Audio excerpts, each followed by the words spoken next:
Hello everyone, welcome back to compiler design revision class. हम लोग का ये लेक्चर नंबर 2 है और लास्ट लेक्चर में हम लोगों ने कंपाइलर डिज़ाइन स्टार्ट कर दिया था और कुछ हम लोग टर्म्स को पढ़ लिया था। एक बार हम लोग फटाफट रिवीजन कर लेते हैं कि लास्ट लेक्चर में हम लोगों ने पढ़ा क्या था। तो सबसे पहले हम लोगों ने कंपाइलर डिज़ाइन का गोल पढ़ लिया था। कंपाइलर डिज़ाइन का गोल होता है convert high level language into low level language, यानी हमको हाई लेवल लैंग्वेज मिलेगी और उसको कन्वर्ट करके लो लेवल लैंग्वेज कन्वर्ट करना ही कंपाइलर का मेन काम होता है। और जो लो लेवल लैंग्वेज होती है जनरली असेंबली लैंग्वेज को बोलते हैं। और कंपाइलर का ही एक राइवल है इंटरप्रेटर। इंटरप्रेटर क्या होता है, वो सिमिलर टू होता है कंपाइलर, मतलब दोनों का काम सेम होता है और मोस्ट ऑफ द फेजेस भी सेम होते हैं। जैसे lexical analyzer, syntax analyzer, semantic analyser, ये सब आपस में सेम होते हैं। और डिफरेंस क्या होता है, डिफरेंस ये होता है जो इंटरप्रेटर होता है वो क्या करता है, सिंगल लाइन और स्टेटमेंट को क्या कर रीड करेगा और चेक करेगा कि एरर है कि नहीं। अगर कोई एरर नहीं है तो डायरेक्टली क्या कर एग्जीक्यूट कर देगा और कोई भी करेस्पॉन्डिंग कोड जनरेट नहीं करता है। और ये तो कुछ डिफरेंस थे। और जैसे यहाँ पे हम लोग इसके एग्जांपल भी लिए थे। ये प्रोग्राम है, यहाँ पे कुछ नंबर ऑफ लाइन्स लिखी हुई है प्रोग्राम में। कंपाइलर क्या करेगा, वो एक बार में सब लाइन को एक साथ पढ़ेगा, उसे कंपाइल करेगा और उसे क्या करेगा, लो लेवल लैंग्वेज कन्वर्ट कर देगा। बट इंटरप्रेटर क्या करता है, वो एक लाइन को रीड करेगा, उसे चेक करेगा एरर फ्री है, एरर फ्री है तो डायरेक्ट एग्जीक्यूट करेगा। फिर आएगा, फिर दूसरी लाइन में चेक करेगा और दूसरी लाइन को चेक करेगा एरर फ्री है कि नहीं, फिर उसको एग्जीक्यूट कर। सिमिलर टू इस सारी लाइन को पूरा इस एक एक करके सारे प्रोग्राम को एग्जीक्यूट करेगा। और यहाँ पे हम क्लियरली देख सकते हैं कंपाइलर जो होता है बहुत फास्ट होता है इंटरप्रेटर से। क्यों? क्योंकि कंपाइलर जो एक ही बार में सब कुछ रीड कर लेता है और एक ही बार में कन्वर्ट कर देता है। बट इंटरप्रेटर क्या होता है, बार बार स्विच करता रहता है reading mode and execution mode में। ये था। और उसके बाद फिर हम लोगों ने पढ़ा था उसके बाद हम लोगों ने पढ़ा था सम लैंग्वेज लाइक जावा और बोथ इंटरप्रेटेड एंड कंपाइल। यानी जावा जो होती है वो पहले क्या होता है बाइट कोड में इंटरप्रेट होती है और इस बाइट कोड का डायरेक्टली कंपाइल किया जाता है कंपाइलर से लो लेवल लैंग्वेज में। और इंटरप्रेटर कुछ एडवांटेज भी होते हैं, जैसा कि कुछ होता है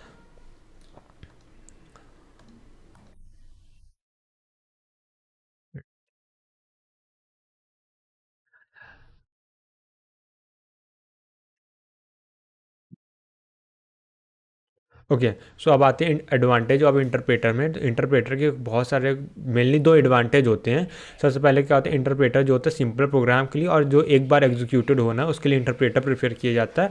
और इंटरप्रेटर की पोर्टेबिलिटी बहुत ज़्यादा होती है कंपाइलर से।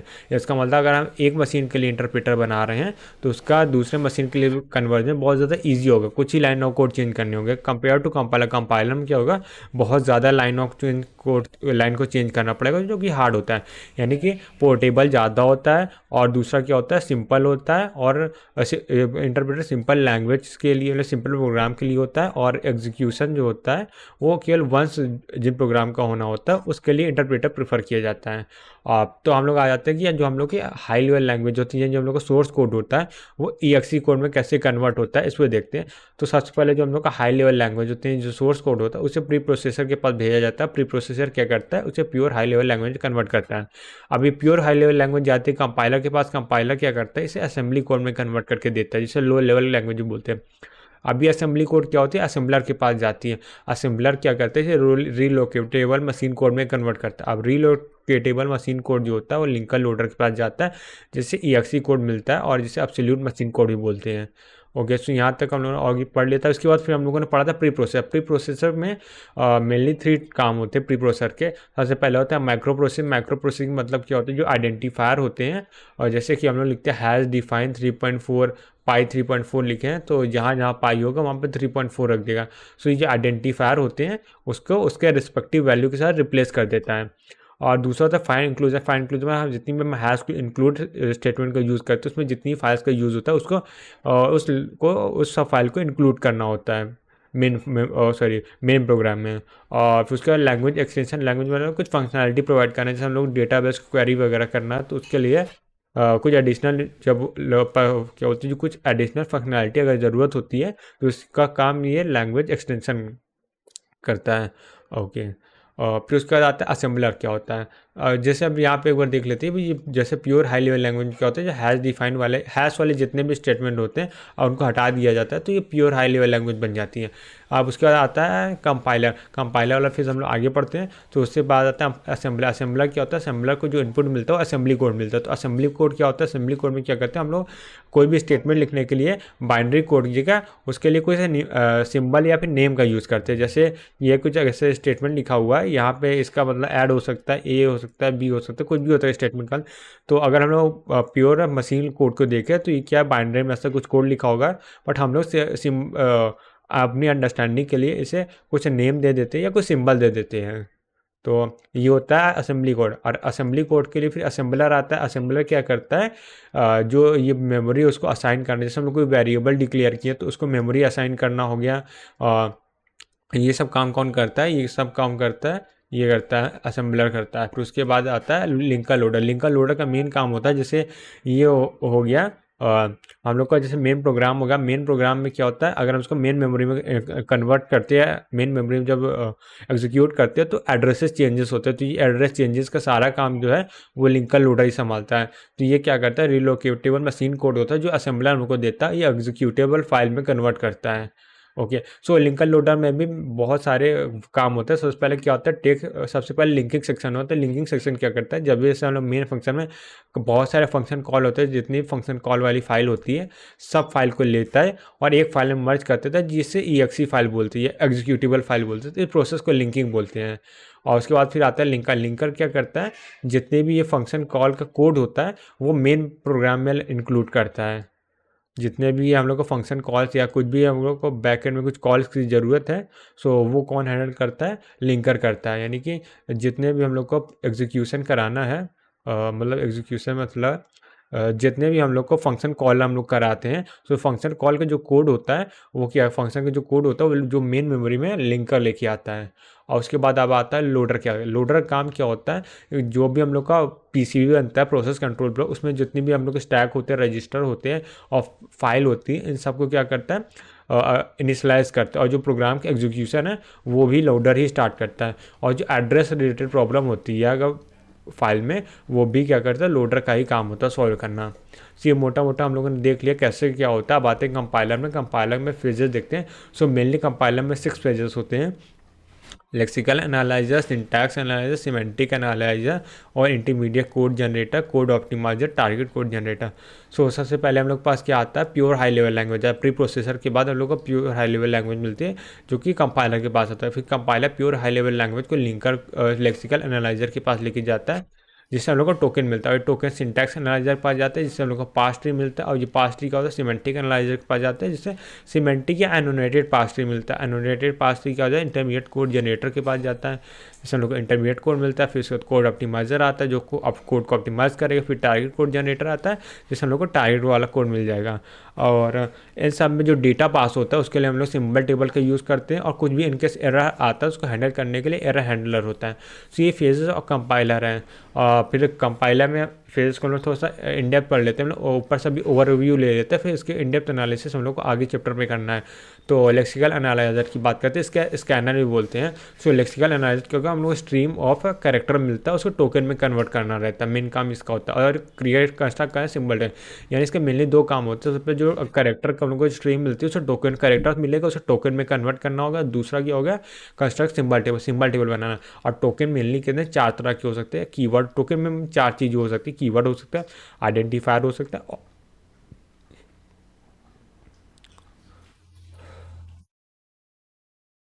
ओके, सो कीवर्ड टोकन में मेनली 4 चीज़ें हो सकती है। सबसे पहले कीवर्ड हो सकता है, आइडेंटिफायर हो सकता है, ऑपरेटर हो सकता है, कांस्टेंट हो सकता है।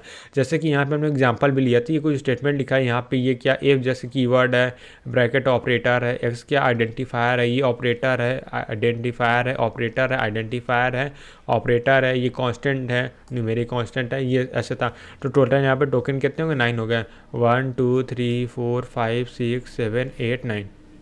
अब इसके बाद अगले आते हैं, इसके बाद टोकन के बारे में थोड़ा सा और डिटेल अंडरस्टैंडिंग कर ले। तो टोकन क्या था, स्ट्रीम ऑफ कैरेक्टर्स है, उसे टोकन में कन्वर्ट किया जा रहा था। अब टोकन कन्वर्जन कैसे होता है, वो रेगुलर एक्सप्रेशन का यूज़ करते हैं। और जो टूल यूज़ करते हैं वो क्या होता है, लेक्स होता है, फ्लेक्स होता है। और तो ये बेसिक अंडरस्टैंडिंग हो गई टोकन की। अब इसके बाद आते हैं सिंटैक्स एनालाइजर में। तो सिंटैक्स एनालाइजर क्या करता है, सिंटैक्स चेकिंग करना होता है इसमें। और ग्रुप ऑफ टोकन को क्या करता है, हायरार्किकल स्ट्रक्चर में जिसे पास ट्री बनाते हैं। सो आईडी हो जाए, आईडी प्लस आईडी है जैसे, तो उसको अगर ट्री के फॉर्मेट बनाए तो कुछ ऐसा ट्री बनता है।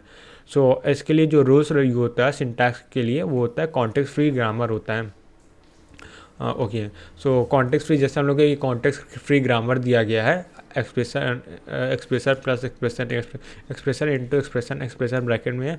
सो और इसके लिए हम लोग को ये स्ट्रिंग दिया गया है, हम लोग को इसके लिए पास ट्री जनरेट करना था। तो सबसे पहले हम लोगों ने ब्रैकेट सॉल्व किया, उसके बाद मल्टीप्लाई वाला फिर एडिशन वाला सॉल्व किया।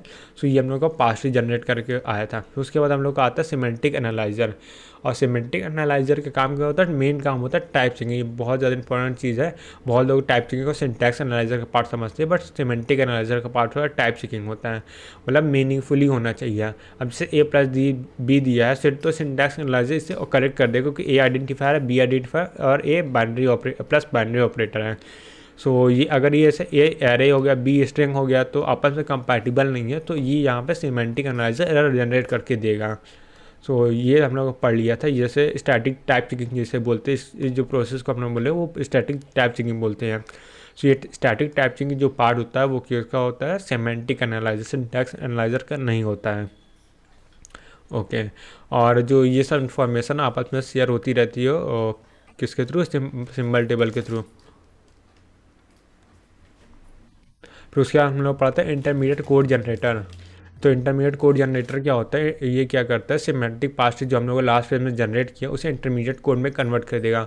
और ये इंपॉर्टेंट चीज़ें, इंटरमीडिएट कोड जनरेटर के दो प्रॉपर्टी क्या होती है, जो सिंपल होना चाहिए, ईजी टू जनरेट होना चाहिए। यानी जो कोड जनरेट करता है वो ईजी होना चाहिए, और मतलब सिंपल होना चाहिए, बहुत ज़्यादा कॉम्प्लेक्स नहीं होना चाहिए, ईजी टू अंडरस्टैंड होना चाहिए, और ईजी टू जनरेट होना। और दूसरा क्या है, easy to convert into target language, यानी कि जो हम लोग का टारगेट लैंग्वेज है उसमें भी ईजीली कन्वर्ट हो जाना चाहिए। जैसे कि टारगेट लैंग्वेज हम लोग क्या मशीन लैंग्वेज है, यानी बाइनरी लैंग्वेज है। सो हम लोग का असेंबली लैंग्वेज से बाइनरी लैंग्वेज कन्वर्ट हो जाना चाहिए, यानी जो इंटरमीडिएट कोड जो जनरेट होता है। फिर उसके बाद क्या आता है, it can represent in different ways. Okay, so intermediate code जो होता है वो क्या होता है, सिंटैक्स ट्री के रूप में भी हो सकता है, डैग भी यूज़ करते हैं, पोस्ट नोटेशन का भी यूज़ करते हैं, 3 एड्रेस कोड का भी यूज़ करते हैं। तो सबसे ज़्यादा हम लोग क्या यूज़ करते हैं, डैग का यूज़ करते हैं, 3 एड्रेस कोड का यूज़ करते हैं। सबसे ज़्यादा इन दोनों का यूज़ किया जाता है। फिर उसके बाद हम लोगों ने आगे पढ़ा था, आगे क्या था, कोड ऑप्टिमाइज़र। कोड ऑप्टिमाइज़र का सबसे मेन काम क्या होता है, एफिशिएंसी होती है, PYQ क्वेश्चन है। सो पूछा था कोड ऑप्टिमाइज़र का सबसे मेन काम क्या होता है, मेन ऑब्जेक्टिव क्या होता है, तो एफिशिएंसी होता है। और ये क्या करता है, सब एक्स्ट्रा ऑपरेशन को रिमूव करता है, और जिससे क्या होता है, टास्क को परफॉर्म करने के लिए कम टाइम लगता है और कम स्पेस लगता है। इसमें मैं सबसे पहले आता है कांस्टेंट फोल्डिंग। कांस्टेंट फोल्डिंग में क्या होता है, मल्टीपल कांस्टेंट होंगे उसको आपस में मर्ज कर देंगे। जैसे 4 था, -5 था, तो -1 लिख दिया गया। फिर कांस्टेंट प्रोपगेशन आता है। कांस्टेंट प्रोपगेशन क्या आता है, उसमें क्या होता है, ये अगर कोई कांस्टेंट की वैल्यू को हम लोग को पता है तो डायरेक्टली हम रख देते, रिप्लेस कर देते, जिससे क्या होता है बार बार कैलकुलेशन के लिए टाइम वेस्ट नहीं करना पड़ता। और उसके बाद आता है कांस्टेंट मोशन। क्या होता है, या फ्रीक्वेंसी रिडक्शन, या इसका लूप इनवेरिएंट भी बोलते हैं। मतलब अगर लूप के अंदर कोई चीज़ है जो बार बार कांस्टेंट है और बार बार एग्जीक्यूट हो रही है, तो उसे हम लोग लूप के बाहर रख देते हैं। जैसे हम लोगों ने यहाँ पे sin x by cos x जो कि कांस्टेंट है, तो उसको हमने आई से एक नया आइडेंटिफायर बनाया और उसी में हम लोग इसकी वैल्यू स्टोर कर दी, और इस आई को यहाँ पे मल्टीप्लाई कर दी, जिससे क्या होगा, बार बार sin x by cos x नहीं करना होगा हम लोग का। अब उसके बाद चौथा आता है कॉमन सब एक्सप्रेशन एलिमिनेशन। इसके में हम लोग डैग का यूज़ करते हैं। कॉमन सब एक्सप्रेशन एलिमिनेशन में क्या होता है, हम लोग को जैसे ऐसे मल्टीपल एक्सप्रेशन दिया होगा, इसमें सब एक्सप्रेशन देखिए, जैसे B+C, यहाँ पे B+C, यहाँ पे B+C, तो ये B+C हर स्टेटमेंट में यूज़ हो रहा है, तो बार बार यूज़ हो रहा है। तो हम लोगों ने क्या किया, एक नया आइडेंटिफायर T नाम से बनाया, इसमें B+C की वैल्यू स्टोर करा दी। अब ये T के मल्टीप्लाई जहाँ जहाँ B+C था वहाँ T रख दिया। इससे क्या होगा, बार बार B+C नहीं करना पड़ेगा। और चौथा क्या आता है, और सॉरी पाँचवा क्या आता है, स्ट्रेंथ रिडक्शन। इसमें क्या होता है, जो हम लोग कॉस्टली ऑपरेशन होते हैं उसे चीपर ऑपरेशन में कन्वर्ट करते हैं। जैसे कि सबसे पहले 2 इंटू एक्स है, तो मल्टीप्लिकेशन एक कॉस्टली ऑपरेशन है और एडिशन एक चीपर ऑपरेशन है। सो यहाँ से मल्टीप्लिकेशन से हम लोग यहाँ पे एडिशन में कन्वर्ट हो गए। या तो ये 2 इंटू एक्स है, तो यहाँ इसको हम लोगों ने क्या किया, लेफ्ट शिफ्ट कन्वर्ट कर दिया। Left shift is cheaper operation than multiplication. Okay, so यहाँ तक मेनली हम लोग ओके यहाँ पे हम लोग फिर हम पढ़ा टारगेट कोड जनरेटर के बारे में भी पढ़ लिया था। सो टारगेट कोड जनरेटर हम लोग के कोर्स का पार्ट नहीं है, बट फिर भी हम लोग बेसिक अंडरस्टैंडिंग कर लेते हैं। तो ये क्या है, इसको ऑप्टिमाइज कोड मिलेगा, मशीन कोड मिलेगा। सो बस इतना ही था टारगेट कोड जनरेटर। और टारगेट कोड जनरेट करने के लिए डिज़ाइनर को पूरी लैंग्वेज की अंडरस्टैंडिंग होनी चाहिए जो हम लोग जनरेट कर रहे हैं। ओके, सो हम लोगों ने कल यहाँ तक कंप्लीट कर लिया था। अब हम लोग आगे पढ़ेंगे यहाँ सिंबल टेबल के बारे में। ओके, सो अब पढ़ते हैं सिंबल टेबल के बारे में। तो इसके लिए मैं थोड़ा सा पहले इसकी डेफिनेशन वगैरह लिख देता, फिर उसके बाद पढ़ते हैं। In addition to passing in addition to passing data from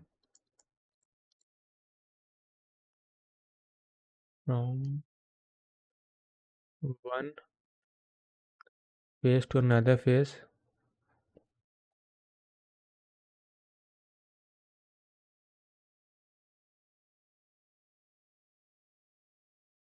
another phase, additional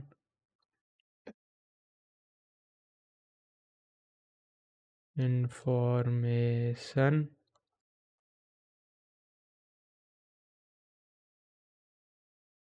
acquired during a phase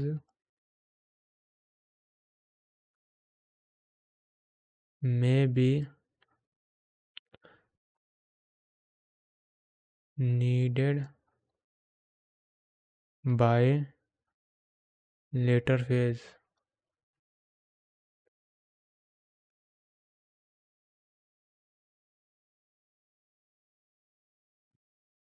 okay, so इसे कहने का मतलब क्या है कि इन एडिशन जब भी हम लोग one phase two another phase को पास करती है, एक फेज से दूसरे फेज में जाते हैं, तो हम लोग क्या होता है कोई नए इन्फॉर्मेशन को एक्वायर करती है, और जो इन्फॉर्मेशन हो सकते हैं आने वाले फेज में भी इसका आने वाले जो अगले फेज में उसकी भी ज़रूरत हो सकती है। तो इसके लिए हम लोग क्या करते हैं, सिंबल टेबल का ही यूज़ करते हैं। सो फिर the SYMBOS symbol table manager is used to store the record for each identifiers procedure and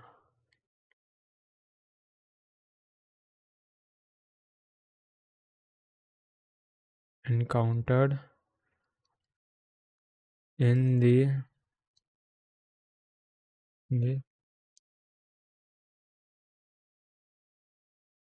source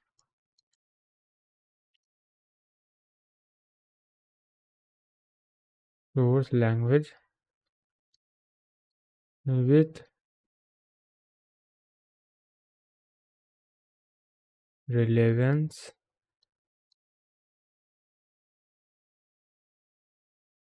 attributes. Okay, so इसमें क्या होता है, जो हम लोग एक फेज से दूसरे फेज में डेटा को पास करते हैं, तो उसमें जब एक फेज से हम लोग दूसरे फेज में डेटा को पास करते हैं तो एडिशनल इन्फॉर्मेशन एक्वायर्ड होती है, यानी कोई नई इन्फॉर्मेशन गेन होता है।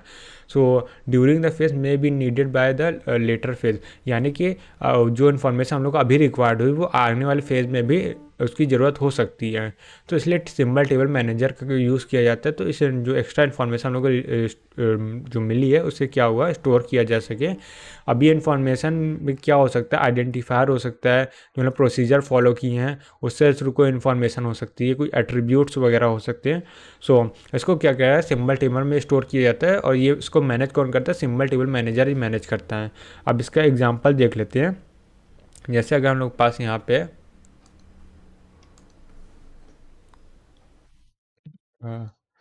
जैसे हम लोग यहाँ पे एक एग्जांपल देखते हैं। जैसे इंट x इक्वल टू 10 है, अगर हम लोग को ये स्टोर करना है, सो ये कैसे स्टोर होगा, यहाँ पे एक टेबल होगी क्योंकि नाम में सिंबल टेबल है। तो सबसे पहले यहाँ पे अगर हम इसे टेबल बना लेते हैं, वेट, तो सबसे पहले यहाँ पे क्या होगा, आईडी हो जाएगी, आईडी हो गई, लेट्स से यहाँ पे आईडी हो गई, यहाँ पे टाइप हो जाएगा, आईडी किस टाइप की है, और उसके बाद यहाँ पे हो सकता है एड्रेस हो सकता है, ठीक है, और उसके बाद क्या हो सकता है यहाँ पे टोकन, ऐसे कुछ भी हो सकता है जो इन्फॉर्मेशन स्टोर है। और तो आईडी की अगर यहाँ बात कर, आईडी क्या है, एक्स है, टाइप क्या है, इंटीजर टाइप का है, इन टाइप का है, और इसका एड्रेस कुछ भी हो सकता है। टोकन की बात करें, टोकन क्या है, एक आईडी टाइप का टोकन है। सो ऐसे इन्फॉर्मेशन स्टोर हो सकती है। और यहाँ पे जैसे एक वैल्यू का भी कॉलम हो सकता है, वैल्यू, जैसे वैल्यू यहाँ पे क्या है 10 है, ऐसे कुछ इन्फॉर्मेशन स्टोर हो सकती हैं। और एक और अगर एग्जांपल ले लेते हैं यहाँ पे, सो अगर यहाँ पे एक और एग्जांपल ले लें, सो यहाँ पे जैसे एक कोई फंक्शन है जिसके अंदर क्या हो रहा है, इंट ए है, इंट बी है, और लेट्स से एक और इंट सी है, ये है। सो अब इसके लिए अगर सिंबल टेबल की हम लोग बात करें, सो ये कुछ ऐसे सिंबल टेबल हो गई है, ठीक है। सो यहाँ पे अगर बात करें तो ये फंक्शन एफ हो जाएगा, और उसके बाद लेट्स से यहाँ पे ए हो जाएगा, फिर यहाँ पे ए के बाद बी है, बी के बाद सी है, और सी के बाद यहाँ पे क्या है, ये इन टाइप का है, ए इन टाइप का, उसके बाद बी है वो भी इन टाइप का है, और सी है वो भी इन टाइप का है। ये ऐसे स्टोर हो गया। अब उसके बाद क्या हो सकता है, टोटल कितने 3 पैरामीटर्स हैं, 3 पैरामीटर्स हैं। सो ये कुछ एक एंट्री है इन सिंबल टेबल में, यानी एफ नामक कोई फंक्शन है जिसके अंदर ए बी सी है, जो कि इंट इंट इंट टाइप का, टोटल 3 पैरामीटर्स हैं। ऐसे कोई इन्फॉर्मेशन स्टोर हो सकती है इनसाइड द सिंबल टेबल। सो ये तो हमने बेसिक पढ़ लिया था, अब थोड़ा सा और देख लेते हैं। तो मैं कुछ और लिखने जा रहा हूँ, वो देख लेते हैं। whenever any whenever any phase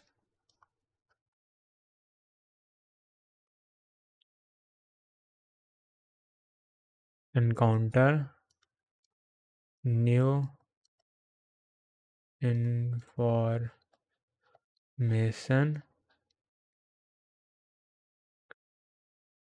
record are stored in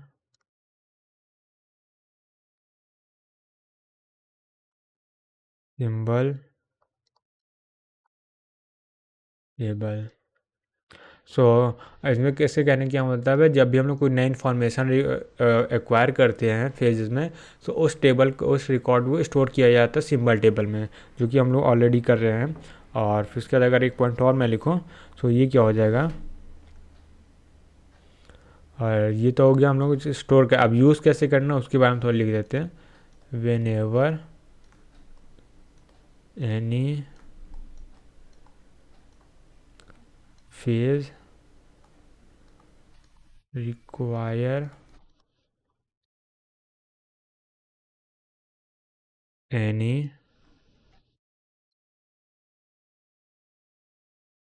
information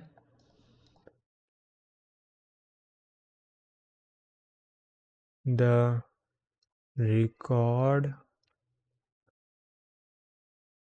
are retrieved from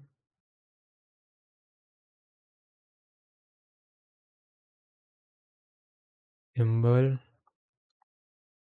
table। Okay.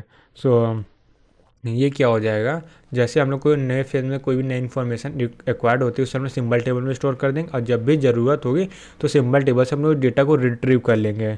अब जैसे कि एक और एग्जांपल यहाँ देख लेते हैं, एग्जांपल, और यहाँ से ये कर लेते हैं। सो एग्जांपल अगर देखें, सो यहाँ पे देखिए, यहाँ पे क्या हो जाएगा, इंट अगर एक्स ऐसे कुछ है इन्फॉर्मेशन है तो सिंबल टेबल में कैसे स्टोर हो जाएगी, सिंबल टेबल में ये कुछ इस तरह से ये स्टोर है। तो यहाँ पे क्या हो जाएगा, एक्स हो जाएगा जो कि क्या है, इंटीजर टाइप का है। तो ऐसे स्टोर है। तो ये जो एक्स है वो यहाँ पे सिंटैक्स एनालाइजर स्टोर करेगा, फिर सिंटैक्स एनालाइजर ही टोकन को एनालाइज करेगा। सो ये हो जाएगा सिंटैक्स एनालाइजर। और उसके बाद जो इंट है, इंट क्या है, टाइप चेक का काम है। इंट जो है टाइप है, डेट टाइप है। सो ये टाइप चेक कौन करता है, सिमेंटिक एनालाइजर। तो ये हो जाएगा सिमेंटिक एनालाइजर, ठीक है। और बस यही हो गया मेन दो चीज़ अभी जितना हम लोग पढ़े हैं इसके बारे में। सो मेनली ये दो चीज़ हो जाएगा। ओके, सो अब आगे बढ़ते हैं। सो अब आता है एरर हैंडलर या error handling, error handling, handling, ठीक है। सो ये एरर हैंडलिंग है। तो इसके बारे में थोड़ा सा हम लोग लिख देते हैं, उसके बाद देखते हैं। The error handler is used to report and retrieved, report and recover, retrieve नहीं करेगा, recover, okay, recover from error, recover from error, errors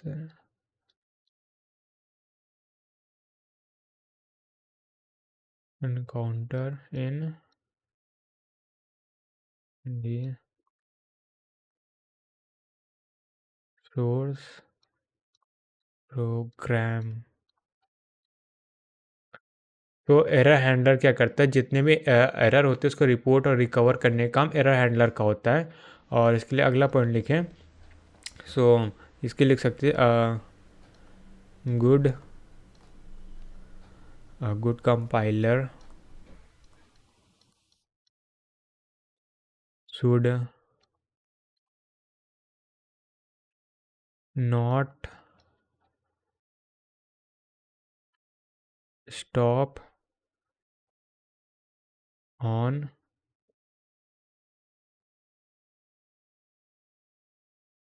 seeing the very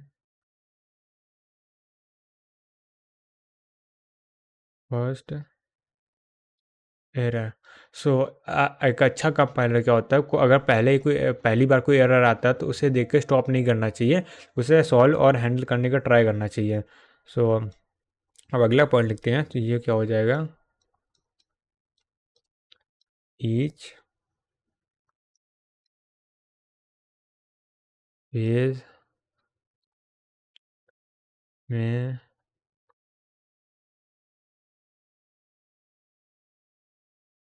encounter errors, मतलब किसी भी फेज में एरर हो सकती है। सो टू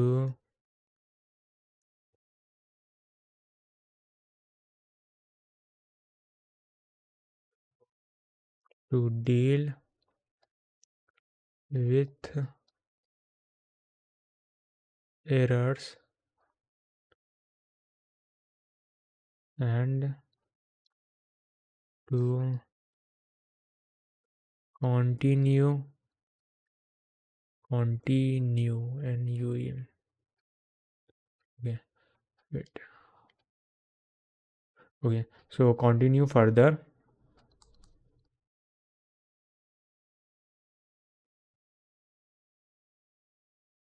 error handler या error handler are required in each phase. Okay. So यहाँ पे हम लोग सबसे पहले पढ़े थे, सबसे पहले क्या होता है एरर हैंडलर, क्या होता है इसका काम क्या होता है रिपोर्ट करना और रिकवर करना इनके साथ कोई एरर आता है तो। और दूसरा पॉइंट है कि अगर जो अच्छा कंपाइलर होता है वो कभी भी पहली बार एरर पे स्टॉप नहीं होता, उसे रिकवर और सॉल्व रिजॉल्व करने का पूरा ट्राई करता है। और थर्ड पॉइंट क्या है कि एरर जो है किसी भी फेज़ में आ सकता है, तो हर फेज़ के लिए एरर हैंडलर की रिक्वायरमेंट होती है। और जैसे हम लोगों ने अगर देखा भी था डायग्राम में, जो हम लोगों ने कंपाइलर के 6 फेजेस देखे थे तो एरर हैंडलर जो था हर फेज से कनेक्टेड थे, यानी हर फेज में अगर इनकेस कोई एरर आती है तो उसे हैंडल करने के लिए एरर हैंडलर था। सो अगर हम लोग यहाँ पे देखें जो एरर हैंडलर हम लोग मेनली पढ़ना है वो यहाँ से, जो हम लोग को एरर हैंडलर मेनली पढ़ना है वो सबसे पहले जो हम लोग को एरर आ सकती है वो सबसे पहले आ सकती है, हम लोग सिर्फ कंपाइल टाइम एरर की बात करेंगे, रन टाइम एरर की बात नहीं करेंगे क्योंकि उनमें कंपाइलर पढ़ रहे हैं। सबसे पहले हो सकती है लेक्सिकल एरर आ सकती है। अब ऐसा नाम समझ में आ रहा है कि ये लेक्सिकल एनालाइजर फेज में आएगी। और दूसरा क्या हो सकता है फिर सिंटैक्स एरर आ सकती है, सिंटैक्स एरर हो सकता है। और फिर इसके बाद तीसरा क्या होता है, सिंटैक्स एरर के बाद सिमेंटिक एरर है, सिमेंटिक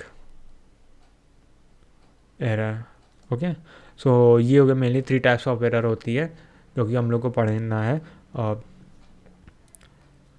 फिर यहाँ से एक और पॉइंट आता है जो हम लोगों ने अब तक पढ़ चुका है, लेक्सिकल एनालाइजर फेज हो गया, उसके बाद क्या है सिंटैक्स एनालाइजर है, फिर उसके बाद सिमेंटिक एनालाइजर है, फिर उसके बाद क्या था इंटरमीडिएट कोड जनरेटर है, और सिमेंटिक एनालाइजर फिर इंटरमीडिएट कोड जनरेटर है, कोड ऑप्टिमाइज़र है, और फिर उसके बाद क्या टारगेट कोड जनरेटर है। जो इतने 6 फेजेस पढ़े हैं 6 में से यहाँ तक जो है इंटरमीडिएट कोड जनरेटर तक है, इस फेज को बोलते हैं लैंग्वेज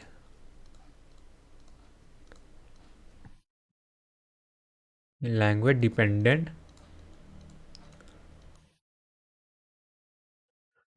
फ्रंट एंड। और जो इन दोनों फेस को है इन दोनों क्या बोलते हैं target target dependent backend. Okay. So यहाँ पे इन 4 फेज को लैंग्वेज डिपेंडेंट फ्रंट एंड होते हैं, यानी जो हम लोग सोर्स लैंग्वेज उस पर ये 4 फेज डिपेंड होते हैं, लास्ट के 2 फेज होते हैं टारगेट लैंग्वेज पर डिपेंड होते हैं। और तो इसलिए टारगेट डिपेंडेंट बैकएंड और ये लैंग्वेज डिपेंडेंट फ्रंट एंड बोलते हैं।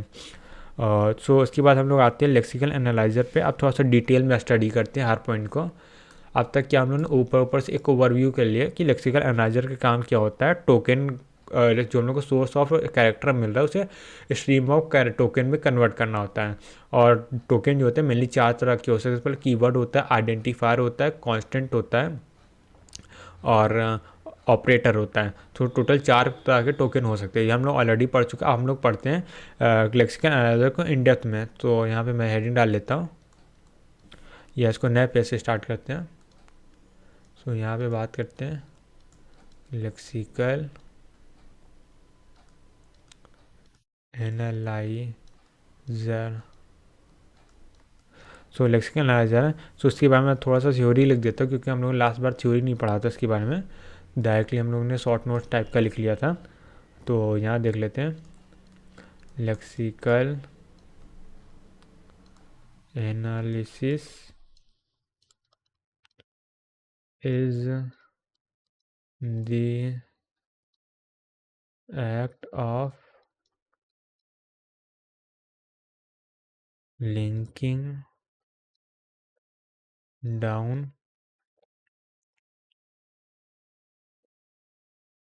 source text into a set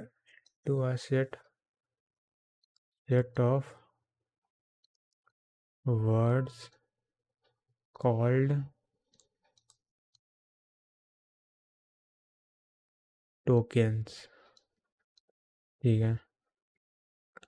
और अगला पॉइंट क्या हो जाएगा, each token is found by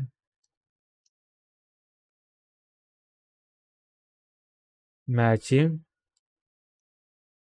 sequence या सीक्वेंशियल बोल सकते हैं sir, sequential character of pattern. और यहाँ से अगला पॉइंट हो जाएगा, all token are defined with regular grammar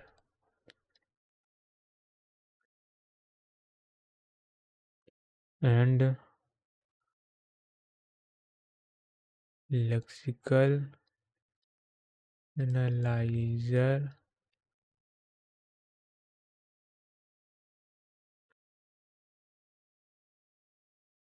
identifies string of token and sends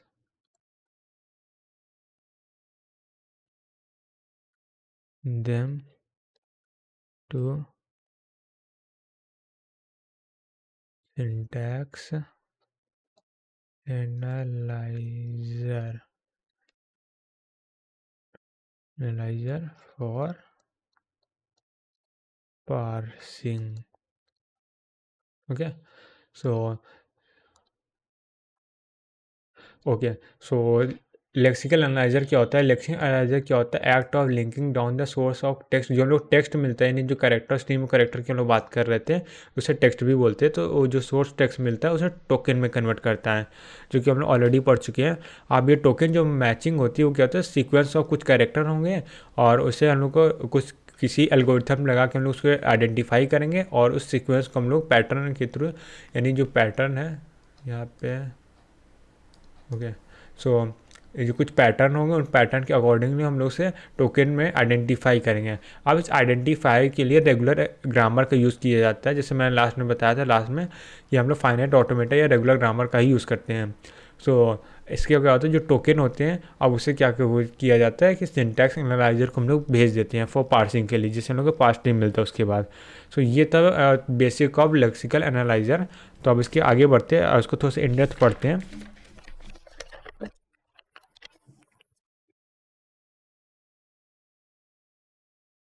okay, सो अब क्या करते हैं, मैं एक क्वेश्चन लिख देता हूँ, उस क्वेश्चन को सॉल्व करते हैं। तो यहाँ पे है,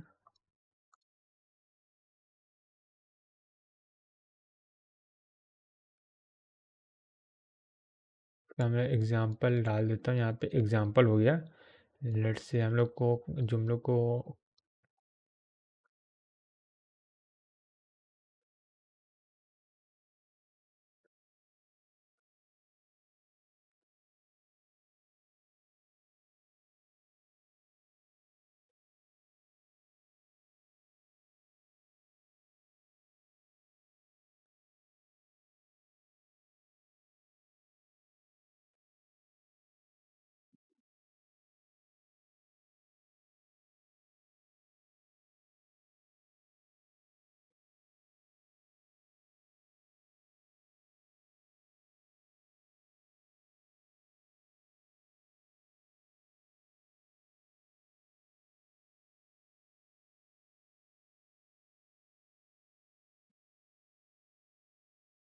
ओके, सो ये क्या लेक्सिकल एनालाइजर का हम लोगों ने एक एग्जांपल लिया है, जैसे हम लोग को ये सोर्स टेक्स्ट मिला है कि इफ़ ये कुछ प्रोग्राम लिखा हुआ है और इस प्रोग्राम को हम लोग लेक्सिकल एनालाइजर में देगा तो ये टोकन में कैसे कन्वर्ट करेगा। तो सबसे पहले ये चेक करेगा कि ये इफ़ क्या है, इफ़ को चेक करेगा। सो इफ़ क्या है, ओके, सो हम लोग को ये क्या है, सोर्स टेक्स्ट में ये दिया गया है और सोर्स टेक्स्ट को हम लोग टोकन में कन्वर्ट करना है। सो टोकन में सबसे पहले, अब ये लेक्सिकल एनालाइजर टोकन में कैसे कन्वर्ट करेगा। सो सबसे पहले इफ़ है, सो ये इफ़ हो जाएगा और उसके बाद क्या है, ये क्या है, लेफ्ट ब्रैकेट या लेफ्ट पैरेंथेसिस है, लेफ्ट पैरेंथेसिस है। तो उसके बाद क्या, एक्स क्या है, एक आइडेंटिफायर है, एक आइडेंटिफायर है। फिर एक्स क्या है, ये एक क्या रिलेशनल ऑपरेटर है।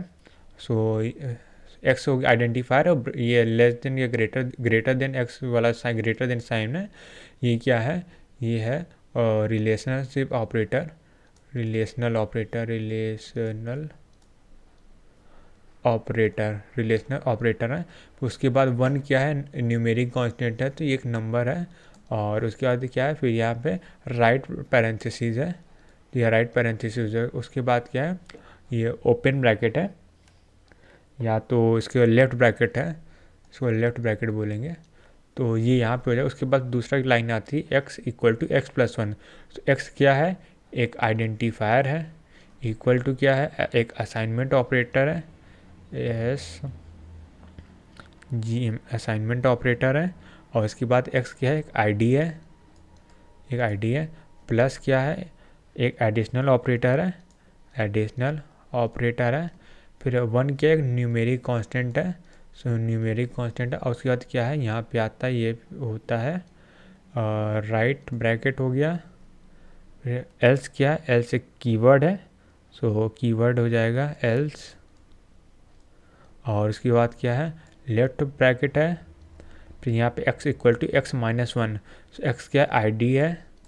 फिर यहाँ पे असाइनमेंट ऑपरेटर है, अरे असाइनमेंट ऑपरेटर हो गया। और उसके बाद फिर क्या है, ये आईडी है। और आईडी के बाद क्या है, ये सब्ट्रैक्शन ऑपरेटर है, सब ऑपरेटर है। और उसके बाद क्या है कि न्यूमेरिक कांस्टेंट है। फिर ये क्या है, सेमी कॉलन है, सेमी कॉलन हो गया। और उसके बाद फिर लास्ट में क्या आता है, और यहाँ पे कॉमा होगा, ओके। सेमी कॉलन लास्ट में क्या है, ये राइट ब्रैकेट है। सो ये ऐसे होता है। ये अभी क्या है, हम लोग को क्या किया, सोर्स लैंग्वेज को हम लोग ने टोकन में कन्वर्ट कर दिया। ये क्या है, स्ट्रीम ऑफ टोकन है। और ये टेक्स्ट है, टेक्स्ट को हम लोग क्या कर दिया, ये हमने लेक्सिकल एनालाइजर ऐसे स्ट्रीम ऑफ टोकन में कन्वर्ट कर देता है। ओके, सो अगर यहाँ पे देखें तो यहाँ पे क्या होता है, यहाँ पे अगर हम लोग को यहाँ पे लेक्सिकल एनालाइज़र है और यहाँ पे क्या है, सिंटैक्स एनालाइज़र है। और ये ऐसे डेटा पास करता है और ऐसे डेटा सिंटैक्स एनालाइज़र, यहाँ पे टिक्स लिख लेता हूँ। ये सिंटैक्स एनालाइज़र यहाँ पे डेटा रिक्वेस्ट भी कर सकता है। और ये दोनों आपस में ये सिंबल टेबल से कनेक्टेड होते हैं। ये हो गया सिंबल टेबल, ओके। सो ये सिंबल टेबल से कनेक्टेड होते हैं। यहाँ पे क्या होता है, सोर्स टेक्स्ट, तो सोर्स टेक्स्ट यहाँ से जाता है और यहाँ से जो पार्स होता है वो टोकन के फॉर्म में लेक्सिकल एनालाइजर, सिंटैक्स एनालाइजर को देता है। सो ये पूरा वर्किंग था क्या लेक्सिकल एनालाइजर का। आप लोग क्या करते हैं, ये तो मेन टास्क हो गया। उसके बाद जो लेक्सिकल एनालाइजर के कुछ और टास्क भी होते हैं, उसको भी हम लोग देख सकते हैं। सो उससे हम लोग हेडिंग डाल देते हैं। हेडिंग क्या डालते हैं, सेकेंडरी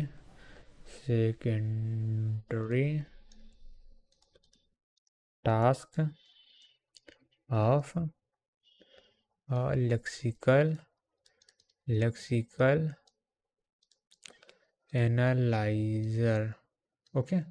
तो secondary task of lexical analyser, अब हम लोग इसकी बात करते हैं। तो सबसे पहला क्या होता है, filtering.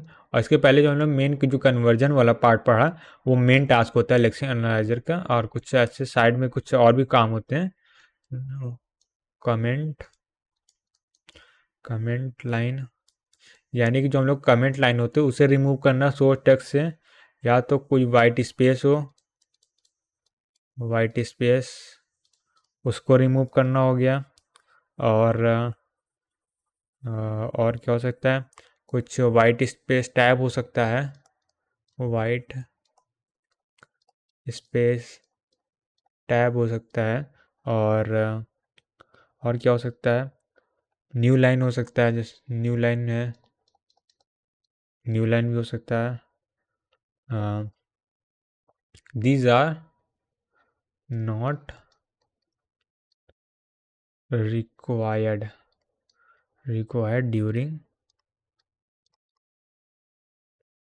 during translation of code. So ये जितनी चीज़ें हम लोग की filtering out the comment line हो गया, वाइट स्पेस हो गया, टैब हो गया, न्यू लाइन हो गया, ये सब को होता है कोई सोर्स कोड से हम लोग को रिक्वायरमेंट नहीं होती है कन्वर्ट करने के लिए टोकन में। सो इनको फिल्टर आउट करने का काम क्या होता है, लेक्सिकल एनालाइजर का होता है। फिर उसके बाद क्या होता है, नेक्स्ट टास्क क्या होता है,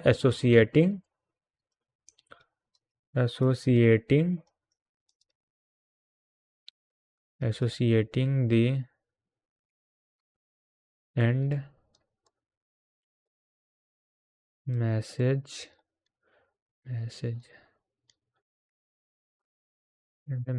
with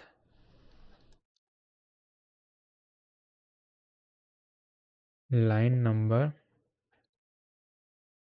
of lexical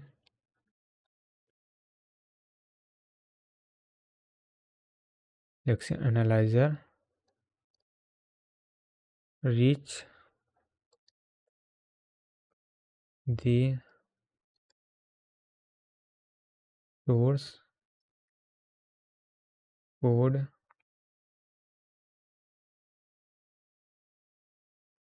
character by character while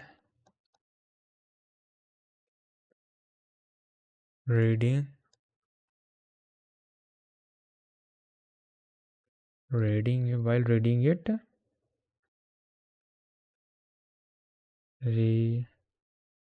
Remember the line number. मतलब इसमें क्या होता है, जो associating and message with the line number of lexical analyser reach the source code character by character while reading it. यानी कि जो हम लोग का एरर आता है, जैसे आता है कुछ एरर इन लाइन नंबर 10, ऐसा कुछ आता है, तो जो लाइन नंबर होता है वो लेक्सिकल एनालाइजर देता है। यानी जो मैसेज होता है उसे लाइन नंबर से एसोसिएट करना हो, काम भी क्या करता है, लेक्सिकल एनालाइजर ही करता है। ओके, अब आगे बढ़ते हैं।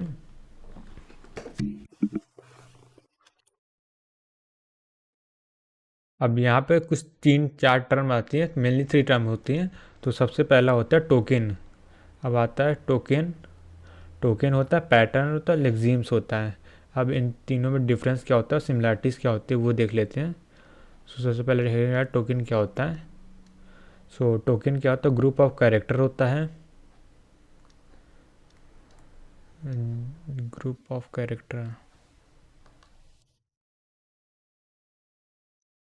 Group of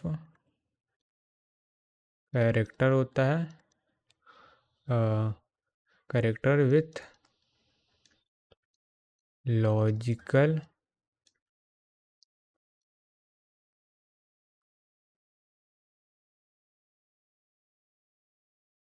meaning. So group of का टोकन क्या होता है, ग्रुप ऑफ कैरेक्टर होता है विद लॉजिकल मीनिंग, जिसकी कुछ मीनिंग हो। एग्जांपल देख लेते हैं। तो एग्जांपल में सबसे पहले आ जाएगा आईडी हो जाएगा, कोई कीवर्ड हो गया, जैसे हम लोग 4 टाइप के पढ़ते हैं वही मेनली 4 होते हैं, नम होते हैं और ऑपरेटर ईटीसी ऐसा करके हो सकता है।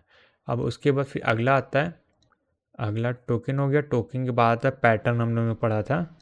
पैटर्न क्या होता है, तो पैटर्न क्या होता है, रूल है। It is a rule, it is a rule. अब रूल क्या होता है, that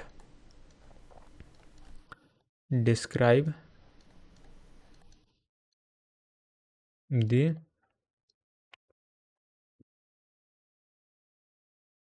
character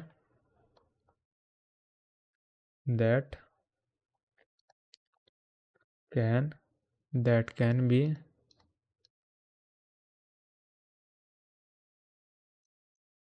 grouped into tokens, यानी कि ये जो पैटर्न क्या होता है, कुछ रूल होते हैं, रूल के थ्रू हम लोग टोकन को आइडेंटिफाई करते हैं। और ये यूज़ क्या करता है, इट यूजेस रेगुलर एक्सप्रेशन। सो ये जो पैटर्न है वो रेगुलर एक्सप्रेशन का ही यूज़ करके आईडी टोकन और कीवर्ड को हम लोग टोकन्स को हम लोग आइडेंटिफाई करते हैं। अब उसके बाद जैसे एक एग्जांपल देख लेते हैं।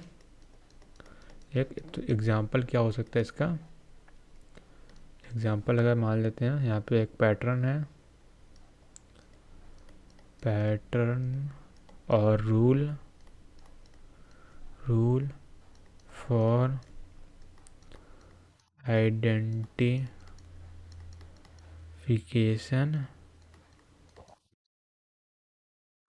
रूल फॉर रूल फॉर आइडेंटी या identifier action, rule for identifier, okay ठीक है। Identifier is that it should B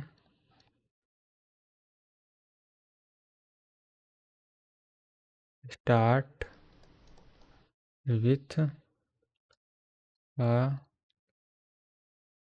letter followed by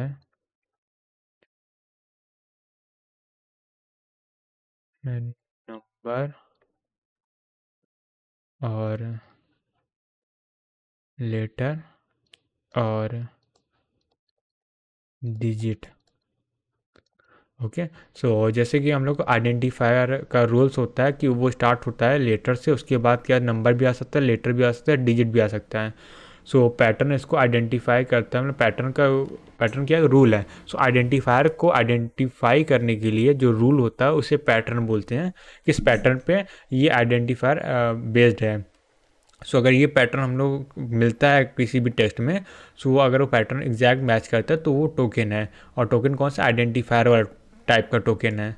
अब जैसे कि यहाँ पे अगर मैं यहाँ पे इसका वो लिखूँ, इसका रेगुलर एक्सप्रेशन लिखूँ, तो ए से जेड या कैपिटल ए से कैपिटल जेड का होल आ सकता है। और यहाँ पे क्या आ सकता है, ए से लेके जेड तक आ सकता है, स्मॉल ए से लेके जेड तक के सारे कॉम्बिनेशन आ सकते हैं, 0 से लेके 9 तक का होल एस्ट्रिक है।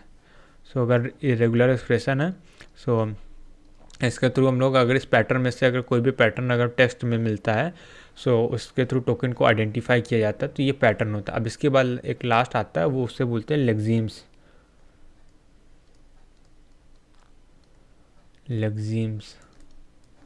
अभी लेग्जीम क्या होता है, लेग्जीम जो होता है एक्चुअल टेक्स्ट होते हैं जिसे हम लोग आइडेंटिफाई करते हैं। यानी जो सोर्स कोड में जो टेक्स्ट होगा जो जिसे हम लोग आइडेंटिफाई करेंगे वो होता है lexeme. It is the actual text और कैरेक्टर स्ट्रीम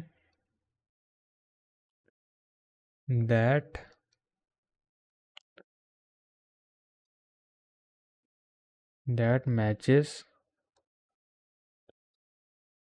with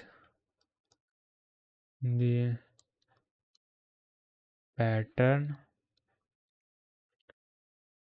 and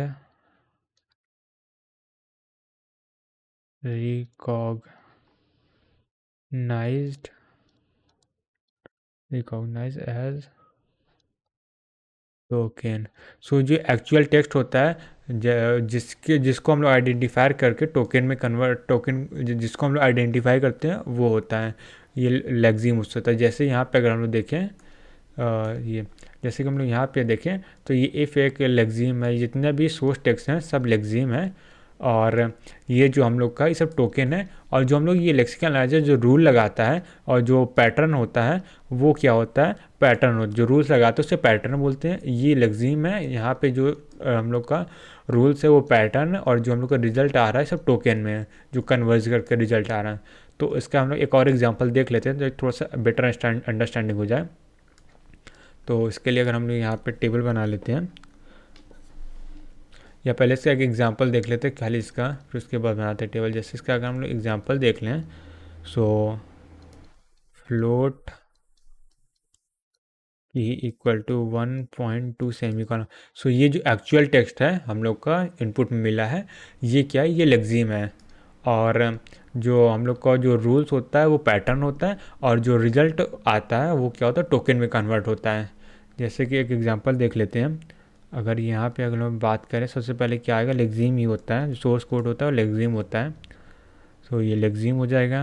उसके बाद यहाँ पे टोकन की बात करें, सो ये टोकन हो गया। और यहाँ पे पैटर्न की बात करते हैं कि कौन सा रूल लगा है।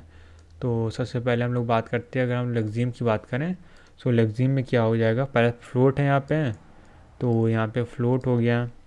फिर उसके बाद यहाँ पे की भी लेक्सिम है, फिर इक्वल टू भी लेक्सिम है, 1.2 ये भी लेक्सिम है। उसके बाद जो लास्ट में सेमी कॉलन है वो भी लेक्सिम है। अब इसके बाद इसके थ्रू जो टोकन हम लोग बनेगा वो क्या हो सकता है। सो अगर हम लोग टोकन की बात करें, सो फ्लोट है तो फ्लोट क्या एक कीवर्ड है, तो फ्लोट ऐसे ही लिख जाएगा, फ्लोट हो गया। फिर उसके बाद की क्या है, कि ये एक आइडेंटिफायर है, सो ये आइडेंटिफायर हो गया। फिर इक्वल के एक असाइनमेंट ऑपरेटर है, एक असाइनमेंट ऑपरेटर वो हो गया। 1.2 क्या एक कांस्टेंट है, न्यूमेरिक कांस्टेंट, सो ये न्यूमेरिक कांस्टेंट हो गया। फिर सेमी कॉलन को सेमी कॉलन लिख देंगे, सो ये टोकन में कन्वर्ट हो गया। अब इसके लिए जो रूल्स लगेंगे, ओके, सो इसके लिए जो रूल्स लगेंगे वो पैटर्न होगा। तो फ्लोट एक क्या बोलते हैं, कीवर्ड है, तो इसके लिए जो पैटर्न है फ्लोट के ही थ्रू का कंपेयर होगा। फिर आईडी क्या है, आईडी का लिए जो रूल लग रहा है वो क्या है, a letter followed followed followed by any number of letter. ठीक है, एक letter followed by any number of operator, तो ये रूल लग गया। उसके बाद इक्वल टू क्या है, इक्वल टू का असाइनमेंट ऑपरेटर, तो इक्वल टू से ही कंपेयर करेंगे। फिर क्या है, यहाँ से हो सकता है एनी न्यूमेरिक न्यूमेरिक कांस्टेंट। तो इसे न्यूमेरिक कांस्टेंट का रूल लगा के चेक कर लिए कि कांस्टेंट और सेमी कॉलन क्या है, वो सेमी कॉलन कैसे चेक कर लिए। सो ये पैटर्न हो गया, टोकन हो गया, लेक्सिम्स हो गया, तो ये बेसिक डिफरेंस होता है। अब एक क्वेश्चन कर लेते हैं। सो ये क्वेश्चन क्या कहता है, ये क्वेश्चन हम लोग को बताना है, how many tokens are in following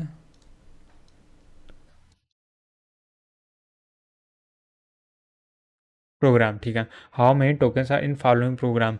so program मैं लिख लेता हूँ। लेट्स से प्रोग्राम क्या है, int max x comma y bracket बंद, और यहाँ पे क्या है, इंट एक्स